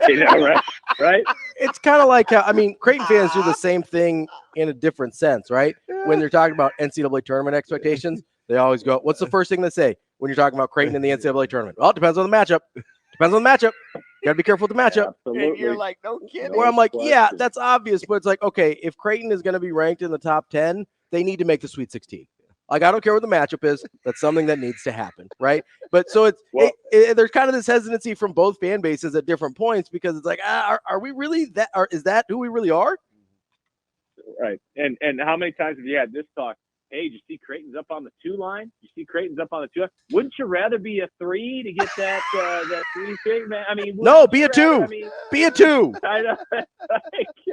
I love that. I love that because I was guilty of it yesterday as well. It's like you're looking at the bracket, you're like, ooh, look at these possible matchups and the whole bit. And you're like, ooh, I don't know if I like those 7-10s coming Yeah. in the second Yeah. round. It's like, Yeah. no, be a 2 Yeah. seed. It's better with the number is smaller. Yeah. AK, And from my point of I was going to say, from our point of view, we look at the sites in which locations as much as anything, right? Can we drive? Can we drive this? Well, I was saying I want to location? be the That's 2 in very Indianapolis. Like, get me over there. Let's go. Yeah. No question. No question. what in the world are you guys gonna do next week on Thursday and Saturday with the tournament here, knowing we've got local teams playing as well? Well, isn't Omaha Friday Sunday? Is Omaha Friday, Sunday, or Maybe I'm Thursday, Saturday? I'm gonna have to double check, but I take it one day at a time. But I will say it is gonna be crazy. You because and not only Schneider, do we- Valerie Bertinelli, Yes, well, yeah, you yeah. old heads. Yeah, get back on your feet. Yeah, you Well take played. it one day at a time because you've got to deal with, for the first time, 4 teams with relevant tournament journeys, right? Like you've got the women, Creighton and Nebraska, and the men, and so we're going to have to figure out how to get to them all. Oh, and by the way, Omaha hosts. So that is going to be talk about stretching the department thin and maybe getting some news help, where it's going to be an interesting deal. And the Omaha bracket's really interesting too, because you kind of keep an eye on that. And if I'm not mistaken, this could be the first time that Kansas doesn't get put in Omaha if that's the way it comes out. You're seeing the brackets these days, and Kansas is not one of the teams coming, which I think would be unique. So because Kansas always gives you a little punch in terms of people and interest and all the tourists coming to town and fans. But Iowa State is a nice little punch in the arm for the local economy because they'll travel well. That's Andy Kendeigh from KETV. Andy, well, try to get some sleep this week because I don't think you're going to get any next week. So try and get a couple. I know you didn't last night. So try and get a little sleep this weekend. See what you can do, and we look forward to talking to you soon. All good, guys. Take care. Thanks, AK. Yeah, they're gonna be stretched thin. Yeah, I always feel, I don't know, it's not bad. Like they have work to do, and it could be worse. I mean, the women's and men's teams could be at home, but it is going to be a grind. It's for sure going to be a grind, and got to get the people out there. Got to get the people what they want. Nebraska baseball's at home. I think they have New Mexico State. I think Nebraska baseball may get glazed over that next weekend. It's just a lot going on. It is. There's a lot going on. I think people wrestling. I think people will start paying more attention to baseball about April 2nd when Creighton and Nebraska kick off. That's when the Hoops Heads baseball season starts. It's on April 2nd. Coming up next, we've got more Hurrdat Sports Radio here, AM 590 ESPN Omaha, ESPN Tri-Cities. We're wrapping up hour number 2 here on Hurrdat Sports Radio, AM 590 ESPN Omaha, ESPN Tri-Cities. That's DB. I'm Ravi Lulla. We're live on Twitter, Facebook, and YouTube. And we are coming down the last couple days to get entries in for the Warhorse Casino $1 Million Bracket Challenge. As we wind down towards Selection Sunday here, you've got through tomorrow to get either a $50 sportsbook wager in or 50 points on slots and racing to earn additional entries for the $1 Million Bracket Challenge. Got to be a Warhorse Rewards member to be eligible, and you have to make sure you go validate those entries starting on March 18th. But even if you don't win that $1 million, still $10,000 in prizes for the top brackets, including prizes each week as we go throughout the tournament. There's also a $100,000 prop card challenge that I'm going to start telling you guys about probably tomorrow, because you've got all the way through the 28th to get eligible for the prop card challenge, because that is just for the semifinals and the finals. So even if you don't get in for the $1 million bracket challenge, which you definitely should, you're still going to have a chance to win some money with our friends at Warhorse Casino with the prop card challenge. And we'll start telling you more about that tomorrow. That's Warhorse Casino and Sportsbook. Go to warhorsecasino.com for more details. Couple things that we've been trying, kind of talking about some today, but we've been trying to get to as well. We haven't got to much NFL yet, and I wanted to make sure we did that because another kind of active day in free agency, and 100%. I'm kind of sitting there and I'm looking at the moves a certain team is making. Can you guess what that team is that I think they're doing a good job? And I don't think we've talked about them yet. Well, I think the team that's done the best job in free agency is, well, one of the best, certainly top 3 or 4 you've been hating on. Who? That would be the Steelers. Well, I said we haven't talked about it. We didn't even talk about Steelers anymore. Hey, Russell Wilson, man. Patrick Queen. They made a trade yesterday. Yeah. Like, got a position of need. A team that we kind of low-key team we haven't talked about yet. Well, I'll tell you who flipped since yesterday morning for me. Who? That I kind of like. I can see what they're doing. What? Green Bay. Okay. I was a little hard on Green Bay, even though I loved Jacobs. Mm-hmm. I didn't know if he should cost that much. Yeah, the value of him over Aaron Jones for that money. Low key? The Giants? Nope, not the Giants. Similar color scheme, if that helps. The team that's had the best free agency that belongs in the top 5 as well as the Texans. Nailed it. The trade for Joe Mixon. And they got Hunter. They get Danielle Hunter, who had, I don't know if people, had 16.5 sacks last year. He's done back-to-back years, double digits. And more than that, really good in the rush defense as well. 23.5 tackles for loss. Yeah. Also led the NFL. They're about ready. You already have, and you've also got CJ Stroud year 2. Well, how about the Lions getting Carlton Davis? Yeah. I mean, that's the best corner on the market, not named Snead, and Snead isn't actually on the market yet. Still sort of under contract.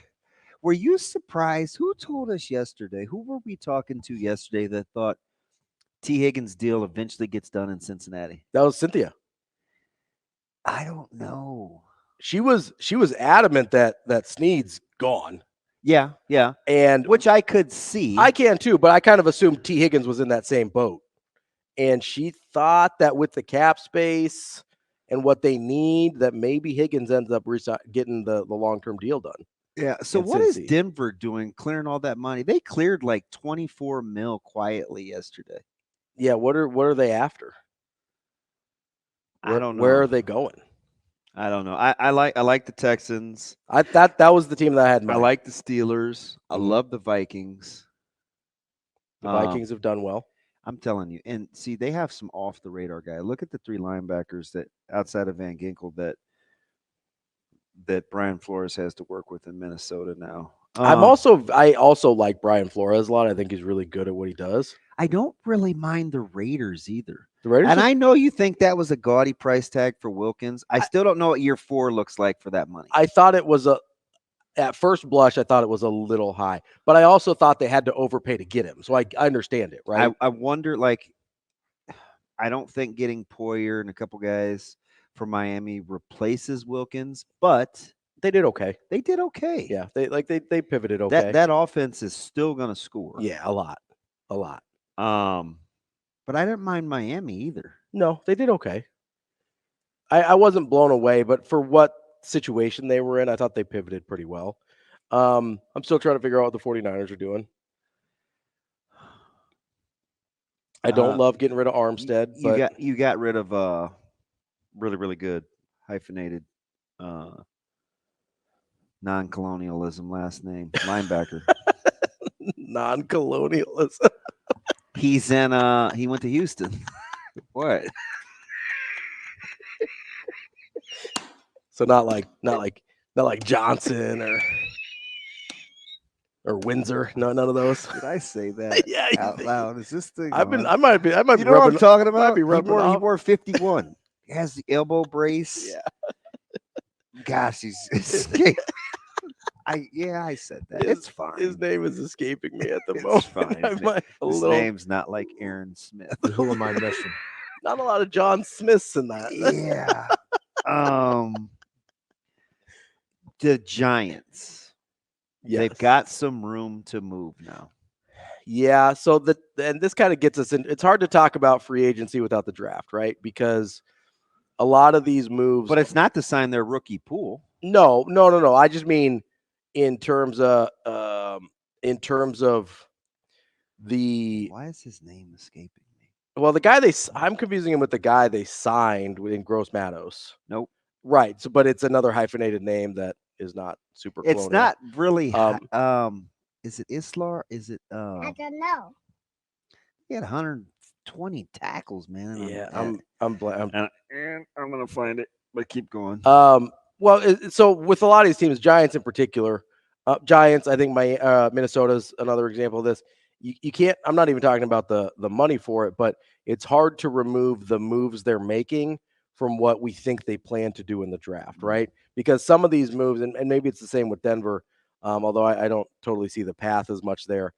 Like Sam Darnold, the signing of Sam Darnold to replace Kirk Cousins makes sense if you're drafting a quarterback, or you think you can get a guy that you like, right?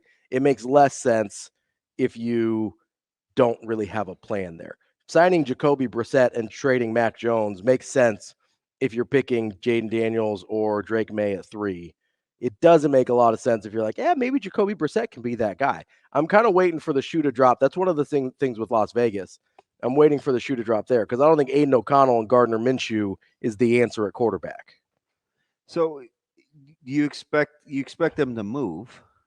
Either move, trade for Justin Fields. Everybody loved your guy's pro day yesterday, Bo Nix. I'm not. Quit calling him my guy.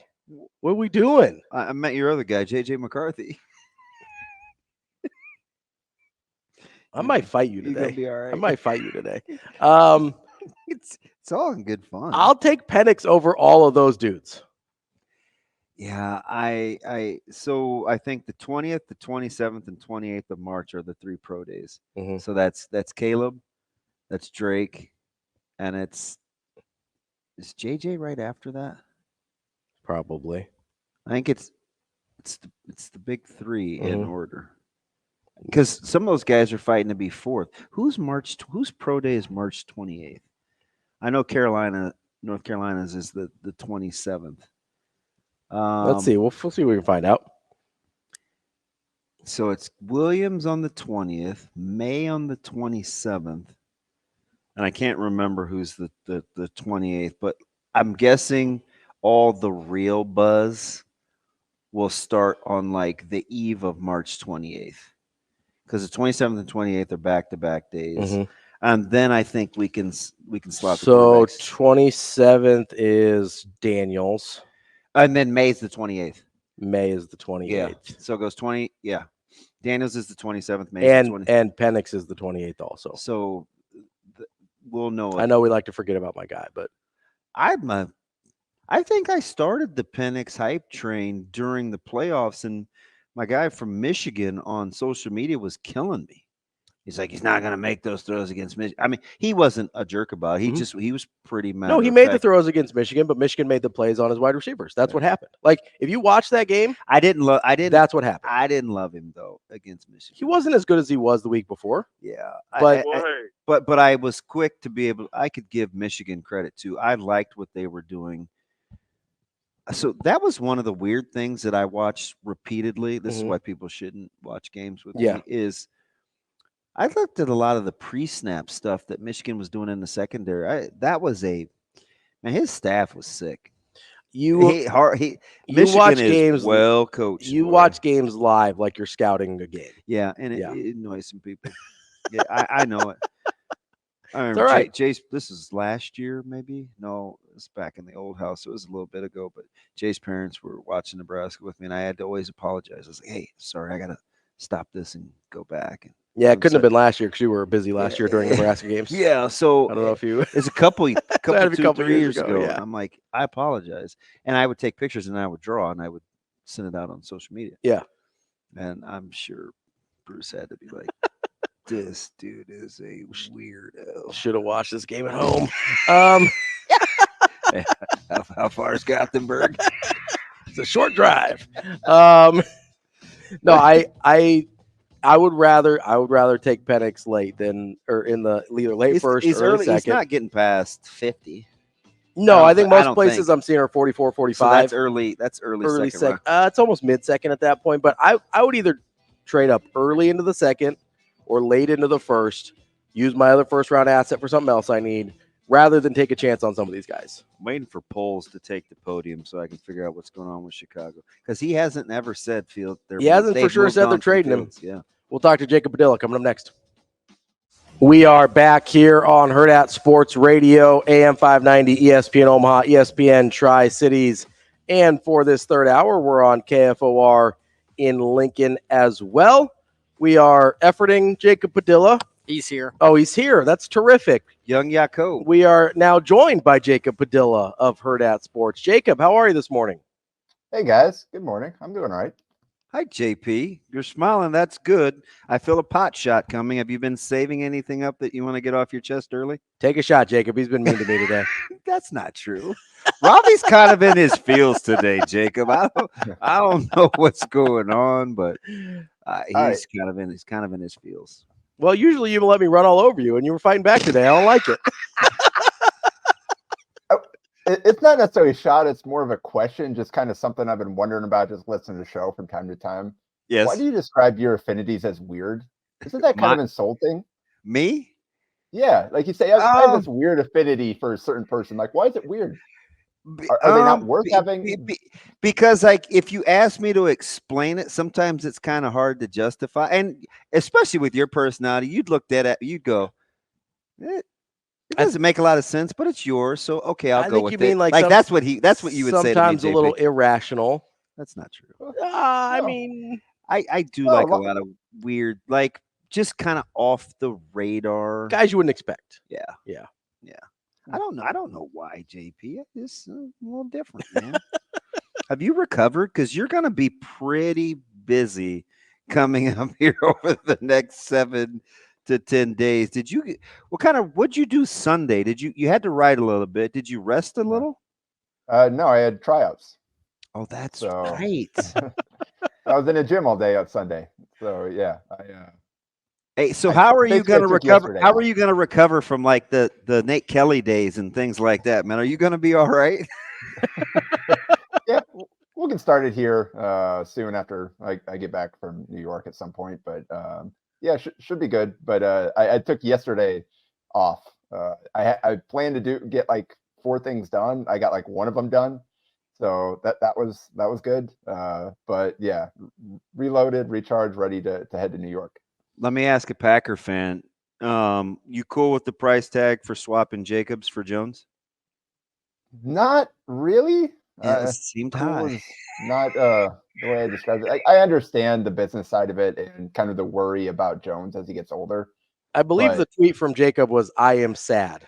Yes. I like Jones. I'm a big Jones guy too. I mean, am I right, JP? I don't know how Packers fans felt about, because Jacobs is a stud. No question. Josh Jacobs is real. DB here for Jacobs. Yeah. But the price tag, I was like, I wondered about Jones' history maybe, or was there something going on? It just seemed kind of excessive. Yeah, it just seemed like they were worried about him, especially coming off this last year where he did miss so many times and it was pretty damaging to their efforts because he was so important to their offense. And obviously we saw once he got healthy down the stretch how awesome it was and how important it was for them.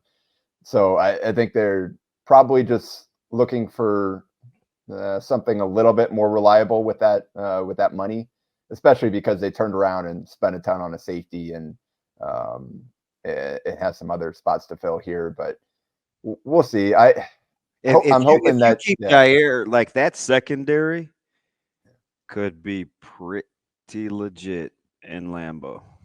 Yeah, it's kind of weird. Green Bay like splurging on a top free agent. Doesn't happen. Or hasn't happened. I thought about Pittsburgh, right? We got those 2 old school, not a lot of movement in free agency. We're usually letting guys go. But you think Bakhtiari has any good football left in him? I think he does. I just don't know how long he can do it. Like I think if he can get back out on the field, I think he can still be good. It's just a matter of all right, how long is that going to last at this point? With the knee situation just seems like it's not quite Lonzo Ball, where we just don't know exactly what's happening on. He just can't really play anymore. But yeah, it was kind of bizarre the way the whole thing played out. And hopefully for his sake, he can get healthy, because he's a really good player, obviously. And he's a guy that's kind of fun to root for. But yeah, at that price tag and kind of, again, the unreliability, I think Green Bay is just kind of moving ahead. No old guys allowed. Preston Smith is the only dude over like 26 on the entire roster. So maybe Vice President Rogers can get him on the cheap in New York. I'm sure that's what everybody's expecting. That's his boy. I mean, he loved Bakhtiari in Green Bay. Oh yeah, without a doubt, those two are tight. So I guess it's a matter of now. All right, where is he health wise and in recovery? Because the last report out of Green Bay, it did seem super positive about where he was at, and that's part of why it's like, yeah, at that point everybody knew they were going to cut him, and that was just going to be it. You like the interdivisional stuff? No, I do not. It's very much. Well, you had peak Favre to Minnesota. That's got to be the worst, because it's a really good player, but gosh, it's crazy. Yeah, and that's the worst part about the Jones thing is now it's Minnesota. You used to it. Give it to you. It seems like every single player that leaves Green Bay goes to either the Bears or the Vikings. I actually saw a flow chart on Twitter yesterday. Somebody put down just like where people end up, and basically the three teams were the Jets, the Vikings, and the Bears, and they were all the little like questions that you answered, like, oh, you leave disgruntled, yes, no, all that type of stuff. And it's like, yeah, that feels actually pretty accurate. So it's going to be tough seeing him twice a year, not being able to root for him like I would like to, because I tweeted out like during that run towards the end of the season, he's honestly one of the most entertaining, like fun to watch Packers that I've seen during my time as a fan. Like I just love watching him play football, and that's Ravi. That's why I am sad. No, and you made me sad now just mentioning Lonzo Ball, because I have a weird affinity so does Micah, and I can't stand it. Of Lonzo Ball. It bums me out a little bit when you mention him. I just got sad on the inside. I was like that with Brandon Roy. I've been thinking about Lonzo Ball for the last like 5 minutes now. So JP, we've got the Big East, the final part of the Big East Awards coming up here in a couple hours, being announced in New York. Do you expect Baylor Shireman to have a real shot at that Big East Player of the Year award, or you think Creighton fans might get triggered because he gets a co, like Fred Hoiberg got the co on Coach of the Year? Would you stop? I'm just asking the question. See. I don't know how the voting's going to go. Like Greg McDermott himself said, like best player, best team is how he believes the voting should go. Mm-hmm. I don't know how many of his fellow coaches, seems like that's a vote for Tristan Newton coming from Mac at least. So that's one in his favor. Yeah. So I don't know how many of the other coaches kind of feel the same way. I definitely feel like Baylor is deserving, and Creighton finishing second. I think that kind of gives him a stronger argument that the run they made down the stretch to get in that position, because obviously Devin Carter would be up there as well, but he's 7th place in the league, and you just unlikely to see someone on the 7th place team get votes at that spot. But I mean, that for what unanimous selections for the first team, Baylor's one of them. He's very much in the mix. I just don't know, are you going to reward the individual or are you going to reward the team? And I can see arguments for both. I don't subscribe to it always has to be the best player on the best team. I think there's more nuance to that, and you have to kind of examine all the aspects and kind of what that particular player does and how instrumental he is specifically compared to his teammates. And I just feel like that UConn team is so balanced, and there's enough of like the efficiency questions with Newton that knock against them, as opposed to like a Kolek last year where Marquette was really balanced as well, and he wasn't even their leading scorer or anything like that. But he did so much for that team. And that's kind of where Newton's at, just not as efficient as Kolek was last year. So that's kind of, I think, where it opens the door, especially like Baylor. He's on a really balanced team as well, but there's more responsibility on each of those guys. And Baylor's been kind of cleared himself from the others in terms of consistency, start to finish, how good he's been, and all the different ways that he impacts a game. Because he does like basically a lot of the same stuff that Newton does in terms of the guy that can rebound, distribute, and score. He's just more efficient at it. Jordan or Jacob, sorry, I don't want to. Wow, hey, you giving a little brotherly love? No, sorry, I'm. Yeah, I don't know what happened there. I don't want to totally change gears on you here, but there's a report coming out right now from Yahoo, Ross Dellinger, and Houston Chronicle that Trev Alberts is close to being named the next athletic director at Texas A&M. Oh, any thoughts? It's not. They're saying not done, but it is expected to get done.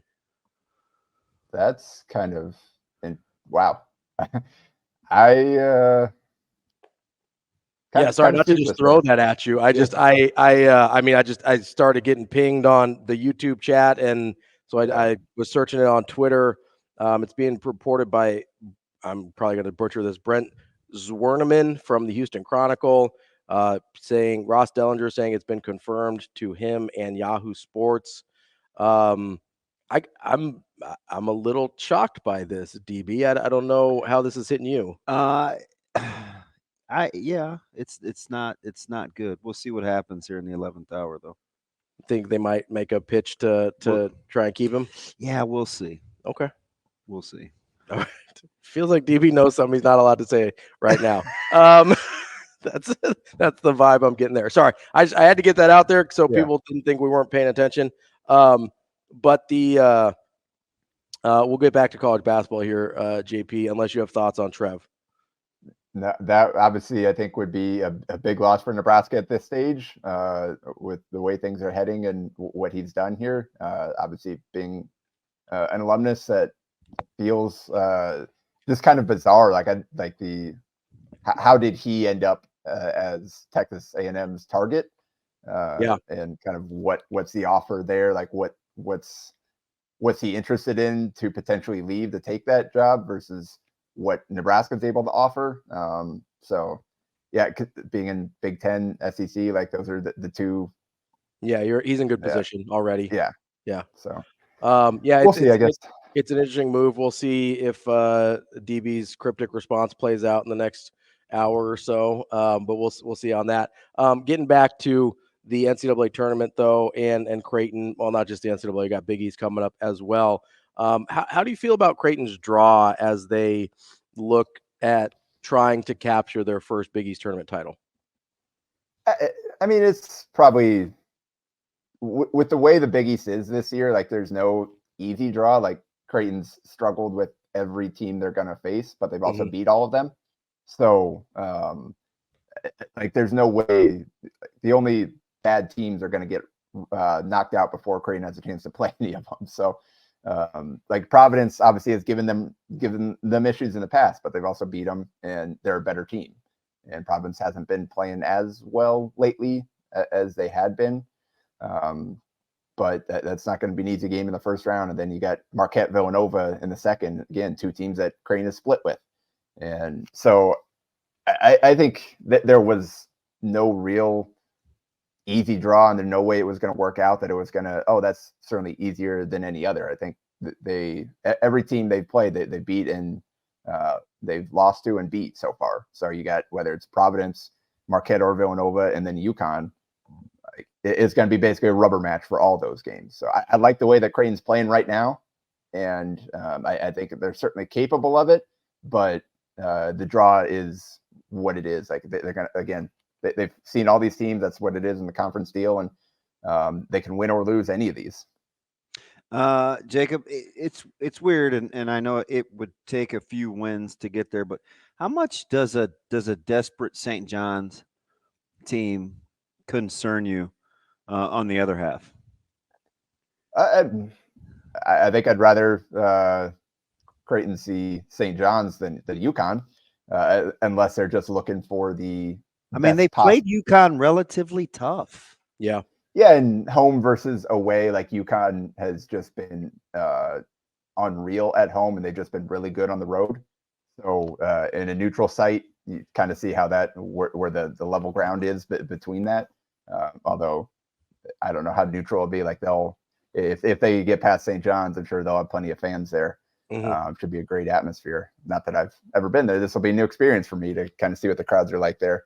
But again, like anybody they play, it's going to be a rubber match. And UConn, I think, if you're looking like, all right, you want to win this league, try to get to a 2 seed, like UConn, although at the very like that late in the process, I don't know how much they're paying attention, but that would be one more huge mark in their favor, especially if they take out Marquette and then UConn in terms of just seeding wise, like that would be huge feather in their cap. You'd obviously jump ahead of Marquette, I would imagine there on the seed line they're on, and then UConn could push you up to that 2 range as well. So there is a lot to play, but I think in terms of just winning the deal, I still lean to the less talented team if you're looking at the easiest path to winning one, which is obviously something Creighton hasn't done yet. So yeah, St. John's obviously desperate, and Creighton already experienced playing them on the road with that desperation. So again, like I don't. It's going to come down to just how well Creighton plays, because all these teams are capable of really providing challenges. I think I think if they knock off Marquette, they're for sure a 2. I think like even if they just get to the final, I don't even think they have to beat UConn to get to that 2 line, because they're sort of flirting with it already. I remember Jacob this was like the Monday or Tuesday I first got back, and I said, the Jays are going to be a trendy pick. It's going to, I don't know how trendy they would be at a 2, but as a 3, like I figured people would really take a look at the Jays as a 2. Man, would that buoy or kind of level the expectations? Does that change a little? In terms of just people picking them, like the perception or whatever. Because Ravi was just joking earlier, like if you're a good team, you're just a good team, right? Like the seed, the difference between a 2, 3, and 4, or however you feel about Creighton is whatever. Well, and I was and 2, 3 will end up in the same spot, right? Like you're going to end up facing each other. But the difference between 3 and 4 is bigger than the difference between a 2 and a 3, right? Yeah. Yeah, and it seems like they've played themselves into that 2-3 range, as long as they don't go one and done and have some other teams behind them pick up some good wins. But maybe just in terms of people looking for, all right, we don't want to pick all 1s and 2s. Like let's look for some lower seeds to fill out in the bracket. Maybe, but I think ultimately it'll just come down to the matchups and kind of how people feel about the way Creighton's playing, whether they are a 2 or a 3. Jacob, I was kind of going to what DB was talking about. I made this point earlier that the Creighton fans get a little bit, when it comes this time of year, especially before the last few years, Creighton fans would get real kind of hesitant when putting expectations on March, right? Like they would be like, oh, well, you got to be careful. It depends on the matchups. And I get they'd been burned before, but when you get into this range of, hey, you're a 2 or a 3 seed, you have to just be okay saying like, yeah, they need to make the second weekend, right? Like that should be the expectation. They're one of the top 10 teams in the country. That needs to be what happens, right? Yeah, I mean, that's what you're shooting for when you're in this range. And that's the next step for them to continue to elevate where the program has been. Last year, they slipped down in terms of seeding from where the preseason expectations were, but then they still found a way to make that run. To get to the Elite Eight, and obviously came one play short of the Final Four there. So that's kind of where the program is now, especially with this group coming back. I think it is very reasonable. Like that's everyone on that team is feeling like that's what we're here to do. And so I think it's okay if they don't make it. It's okay to feel disappointed as a fan. But I think the kind of distinction there is like the Elite Eight or bust or whatever, where this is still a fantastic season and a step forward for the program, something to continue building on. that's just the final piece of it that people are going to remember. But like I think that's where you kind of like everything that happened at this point still mattered. Like just kind of that's how I view it. Like I don't view everything in terms of March determines what a season was, just because of it's one and done game, and some weird things happen in the tournament every single year. So I don't think an early loss would kind of unravel everything they've accomplished to this point, and kind of make the future any less bright, but it would be disappointing for this group to go out that way for sure. Jacob, we've talked it's well documented. The Big Ten is kind of listen, it's been a turnstile in the middle of the pack. As you look at the way that this tournament sets up with the draws, is there a team that kind of has your eye where you're like, I could kind of see them getting hot, making a run. They have it in them. Let's see. Let's look at the bracket because I have not even done that yet. I would. It would be so fitting if it was a team like Michigan State, who everybody's been hating on for the last month and a half. I will continue to hate on them, and just because they make a run doesn't mean they should have been there. But it seems like it could get a little chaotic, unless you think it's Iowa, maybe. I don't think so for Iowa.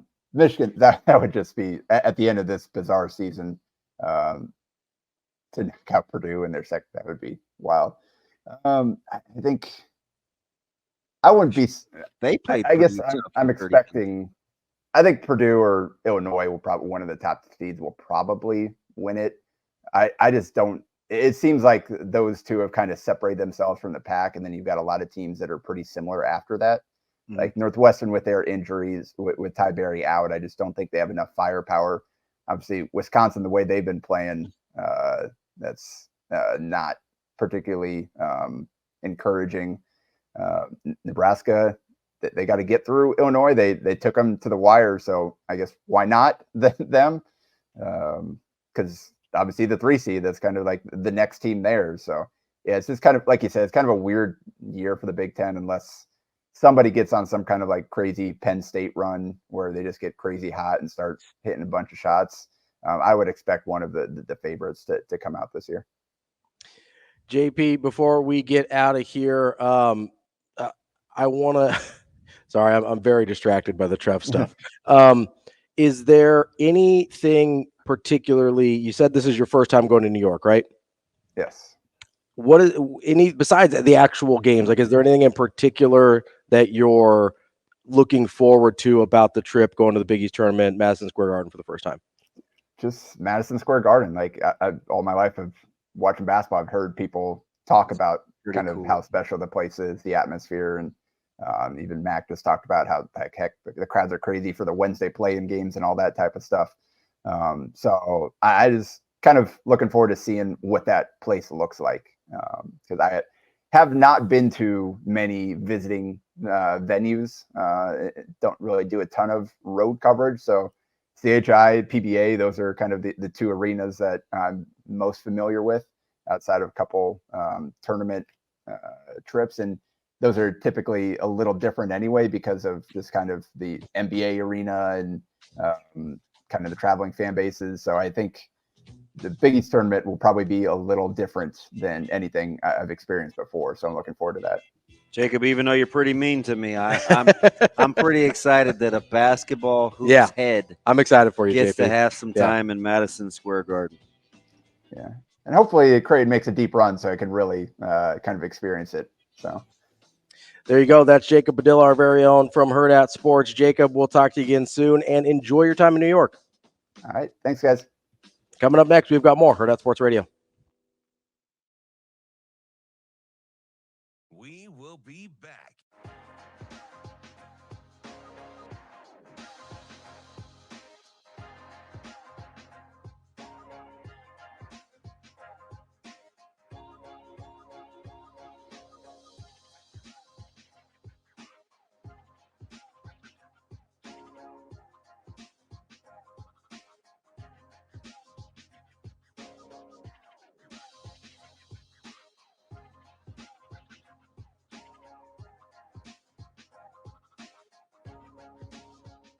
We're back here, Hurrdat Sports Radio, AM 590, ESPN Omaha, ESPN Tri-Cities, KFOR in Lincoln. I'm Ravi, Lulla, that's DB. We're live on Twitter, Facebook, and YouTube, and we'll catch up with the Omaha Supernovas tomorrow. They play tomorrow night at CHI Health Center. You can go to supernovas.com. I know I told you earlier in the show, but go to supernovas.com, buy some tickets for tomorrow. Also, if you want to call in right now, first person to call will get 4 tickets to the Omaha Supernovas. Just call Shane right now. Get him at 888-638-4876. That's 888-638-4876. Thank you. 888-638-4876. Call Shane right now to get tickets for tomorrow night's game, and go to supernovas.com to buy tickets as well. We will catch up with the Supernovas tomorrow, but as I mentioned during the interview with Jacob, it came down while we were talking to him.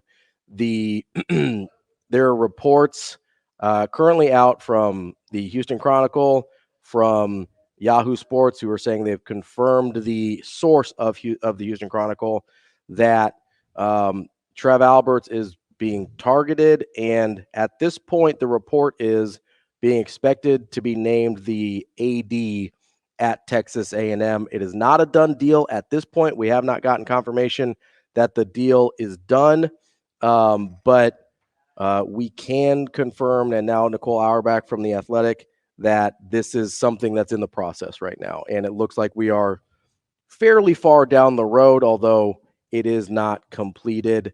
This is obviously pretty shocking. I don't know that, I think you said you knew he was in the mix, but didn't, I think some people knew he was in the mix, but I don't think anyone expected him to actually leave Nebraska. Yeah, I'm completely, that it's gotten this far, I think is extremely surprising to me. So if he's not taking the job, let's play out that scenario. What could this be? If he's not taking the job? Yeah. So if he's not going to Texas A&M, I don't know. I think his family situation is in play here. I don't think it's a monetary move. You just never know what's going on behind the scenes, sure, right? So you've got Board of Regents, you've got a decision on an interim versus a president. You've got the dynamics of moving forward from a leadership position and transitioning your athletic department, where Texas A&M is. I think I could safely say this isn't about money. Okay. And that's the first thing everybody thinks of with Texas A&M, right? Because it's not. No, I don't believe that. I don't believe this to be a fiscal deal at all. Now, maybe it's I could see a situation in which it's, hey, it's good that you guys appreciate me here. Do you? Mm-hmm. Right? Because the back channels of being an athletic director at Nebraska it's like any other big time job. Mm-hmm. It's a lot of people who can pick up the phone and call and have opinions, and a lot of people that feel like they deserve an opinion because they've given X amount of money. Yeah. But like that's a thing. So, but that's not getting any better at Texas A&M. No, I know that. Right. Like it's probably worse. Which would be which would lead me to believe anything that this has to do with could be family related. So maybe the other thing that's out there that I think we have to at least bring up is he was a named defendant in the lawsuit regarding the women's basketball situation. 100%. So, I mean, it doesn't seem like that would be the reason, because otherwise, I mean, we were talking off air, Amy Williams probably wouldn't still be coaching if that was the reason. I believe that to be true. If that was the reason that Trev was leaving here. I mean, I suppose it could be one of those, just he doesn't want to deal with it, but he doesn't stop being a defendant because he leaves Nebraska. right? Because he was still in leadership at the time. Yeah. So that doesn't make the situation go away. Leaving does not make the situation go away. 100%. So I have a hard time believing it is directly related to that. I don't believe that to be the case either. I could be wrong, but just looking at it logically from what we know about the situation, about where Amy Williams is, about the fact that he would still be a defendant no matter if he retires or goes to Texas A&M or anything else. I don't know, like this doesn't fix a situation for him by leaving Nebraska. So I don't think that's the case. What we can't know at this point, you mentioned you never know what's going on behind the scenes. What we can't know at this point is what is the motivation for taking it this far down the line, right? Because I think that's what's as shocking to people as anything. That's what's shocking to me. Yeah. Right. Not the courting, not. Yeah, I understand why other people would want to hire Trev Alberts, right? Like that makes sense. I don't understand. Like there has to be a variable that we don't have, which is often the case, right? But there has to be a variable. It'd have to be fairly substantial. Yes. Because you have to kind of remember just 2 weeks ago, the conversations that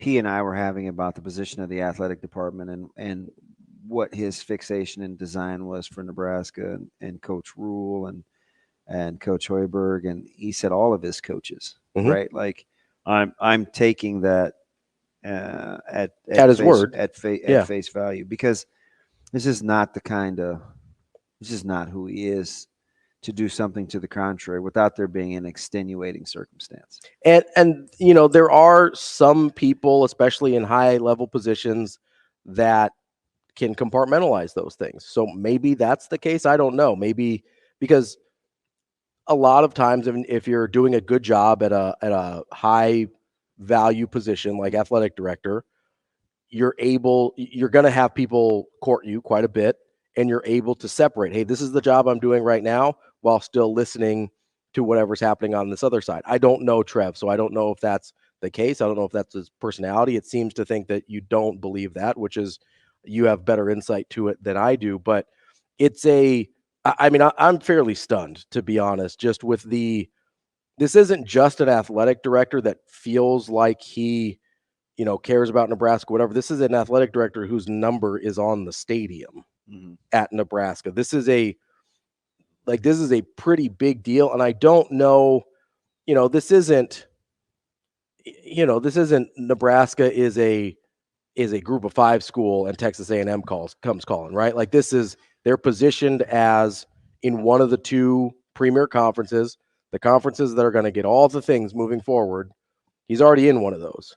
So there's no clear. I'd like to. I think at this particular juncture, I'd like to be a fly on the wall with the Board of Regents, because that's really the only thing.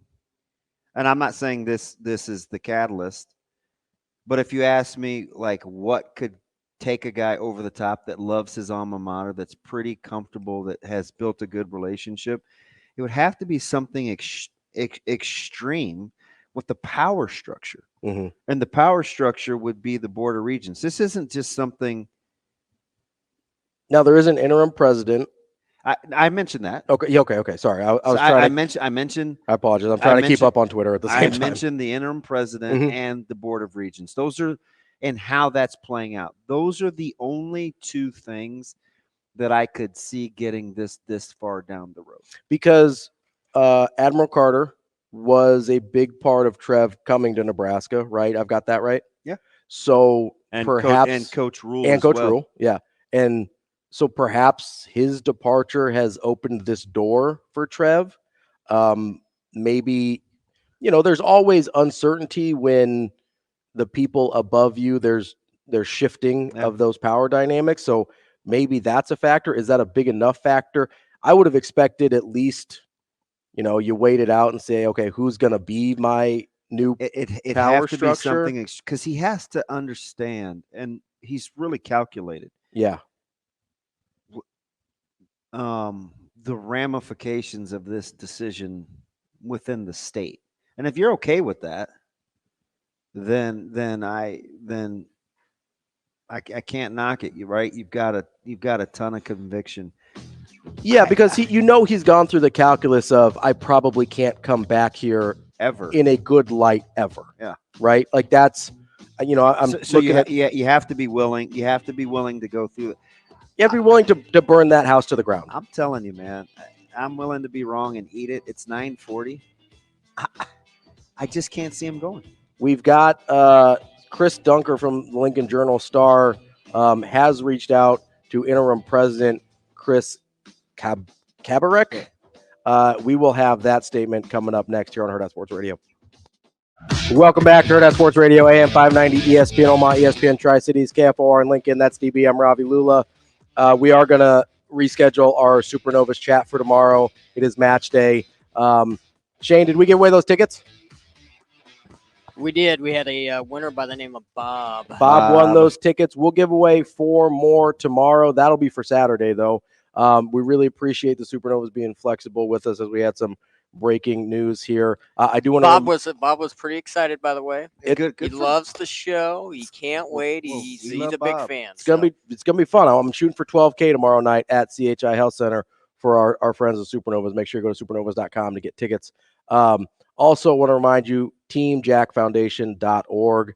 They are obviously super tied in with the University of Nebraska, which we're going to keep talking about Trev here in just a second.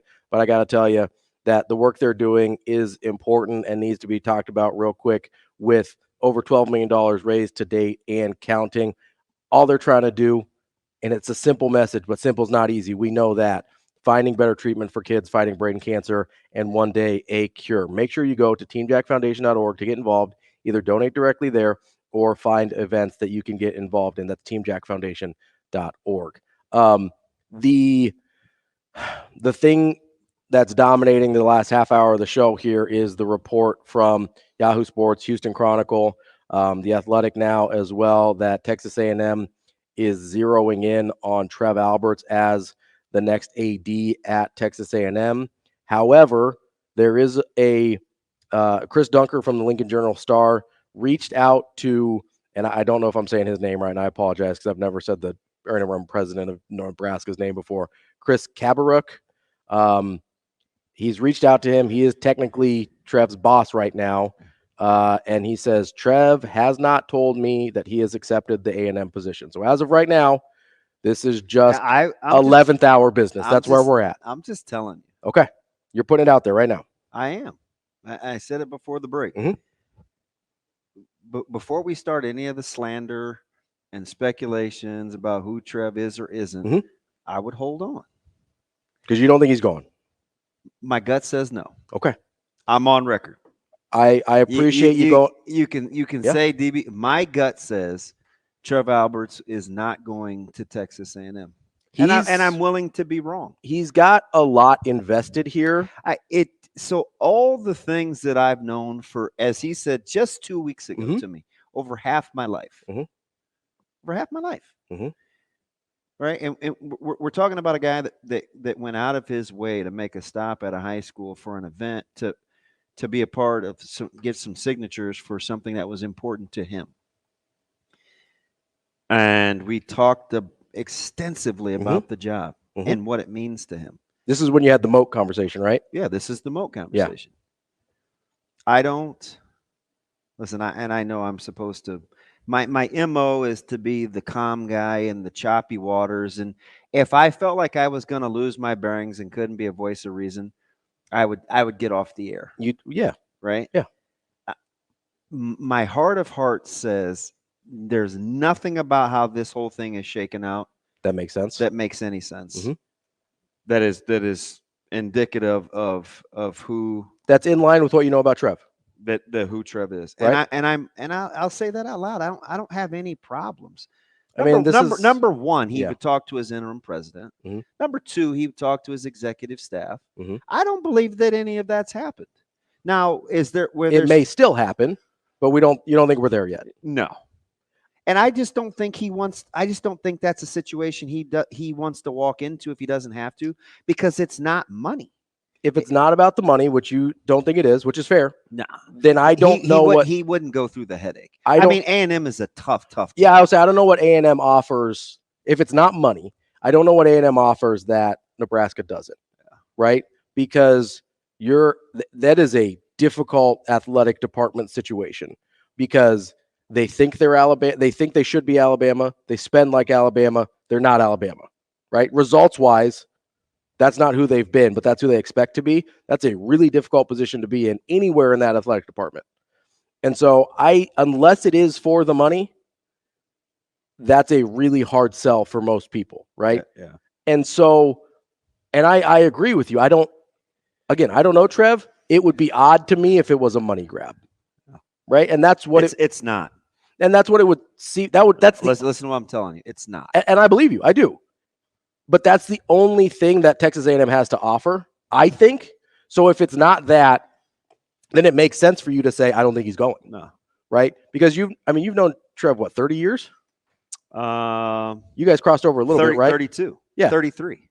So you've known him since you were a kid, basically. And it wasn't just like, I don't know, man. He asked me to be on his committee at Omaha. Yeah. Right? For Marlon Briscoe. Mm-hmm.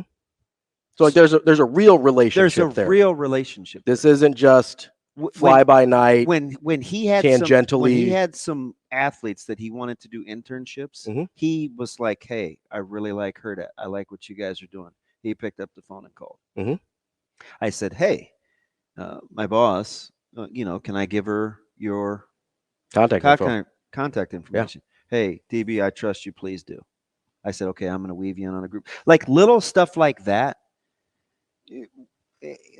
There's a real relationship. Yeah, there. I'm not pulling this out of my rear end. And like I said, I'm willing to be wrong. And there would be a lot of explaining to do. I just feel like I know how he more works about him better than most. You know more about him than certainly anyone else that's on the air. Locally, yeah, for sure. And 100%. Probably more than most just universally. Yeah. Like there's not a lot of people. It just doesn't like now again, what I don't know is anything that may have Really? Is anything that may have happened within the last couple of weeks, with family-wise? It wouldn't even be the last couple of weeks. It would be like the last week. Yeah. Wow, that is really annoying. Like, can we turn that off? Like, yeah. What are we doing? I don't know what we're doing here. Got some nice soundtrack music for the end of our Trev conversation. And the other thing is with that, I can barely focus. Thank you. I just don't. Number one, he wouldn't at this stage of his career, he wouldn't invite any unnecessary headaches. Yeah, which this would be a lot. Short of gun to head, he would be inheriting a ton of variables that are out of his control. It's just not how he operates. Guys that he didn't pick, guys that he didn't hire, guys that he doesn't know. And furthermore, you'd have to go back and explain to your staff. Just think about all the staff meetings and the meetings that he's had with Coach Rule. Also, you have to go explain to Coach Rule. Right? Because the two key people and reasons why he was here other than his wife. Trev Alberts. Yep. Admiral Carter. Right. Yeah. Admiral Carter left. I just can't see him doing that to Nebraska. Which I know people were upset about and were a little surprised by. But the difference between that and this is Trev is Nebraska through and through. And I'm telling you, man, he would talk to his executive staff first. You would think so. I mean, because there's no these are long-lasting relationships. And theoretically, people that he would ask at least some of them to go with him, right? Yeah. I mean, these are people he trusts, people he works with well. You know, when you think about taking a new job and you're in a position where you can bring people with you, usually you start to feel out those conversations. Yeah. I'm just telling you, like, I'm gonna stand on business here. I just think I can't. And this isn't. I can separate my emotions and the personal relationship to keep it 100 and to have a logical conclusion. I can be logical, and I'm processing through this obviously real time. Yeah, which is difficult. So I'm just telling you, like, to sit across the table from that executive staff, to go to Lindsay or Doug or anybody on that executive team, and say, hey, I know I haven't said anything, but I'm gone. Like, it goes against everything that he's ever stood for. And I don't think he wants to have to go back and clean that up. Well, Because even if you're for sure, because even if you're upset with him for what happened at Omaha, right? He's eaten some of that. Yeah. Right. So if that's the one thing that you're holding against him, believe me, like it still eats at him a little. And I think that's younger Trev. This is a little older, more experienced Trev. I can't see him inviting that kind of headache. Well, and we mentioned this earlier, but the other part of this is, his legacy at Nebraska, and that seems like something that matters to him. Yeah. Getting Nebraska back to where he believes they should be seems like something that's important to him. It just A, he hasn't finished that job, and B, we said this earlier, he would never be able to come back here. Listen, Aaron, stop overreacting. Nothing has happened yet. Stop overreacting. I think part of the issue we're seeing here is the initial report was targeted. Yeah, I mean, and that they're moving towards. They're working on it? Do you think he really wants to give the university back $4.2 million? I would guess no. If I had $4.2 million, I would not want to give it back. But that's what he would owe. Yeah, and I'm sure Texas A&M would make it worth his while. I just can't see. It's just too messy. It is. It's very messy. It's incredibly messy. I will say, I want to make sure people are clarified here, because the original report from Brent Zwinnerman from the Houston Chronicle is that Trev Alberts is being targeted and he expects the deal to get done. Yeah.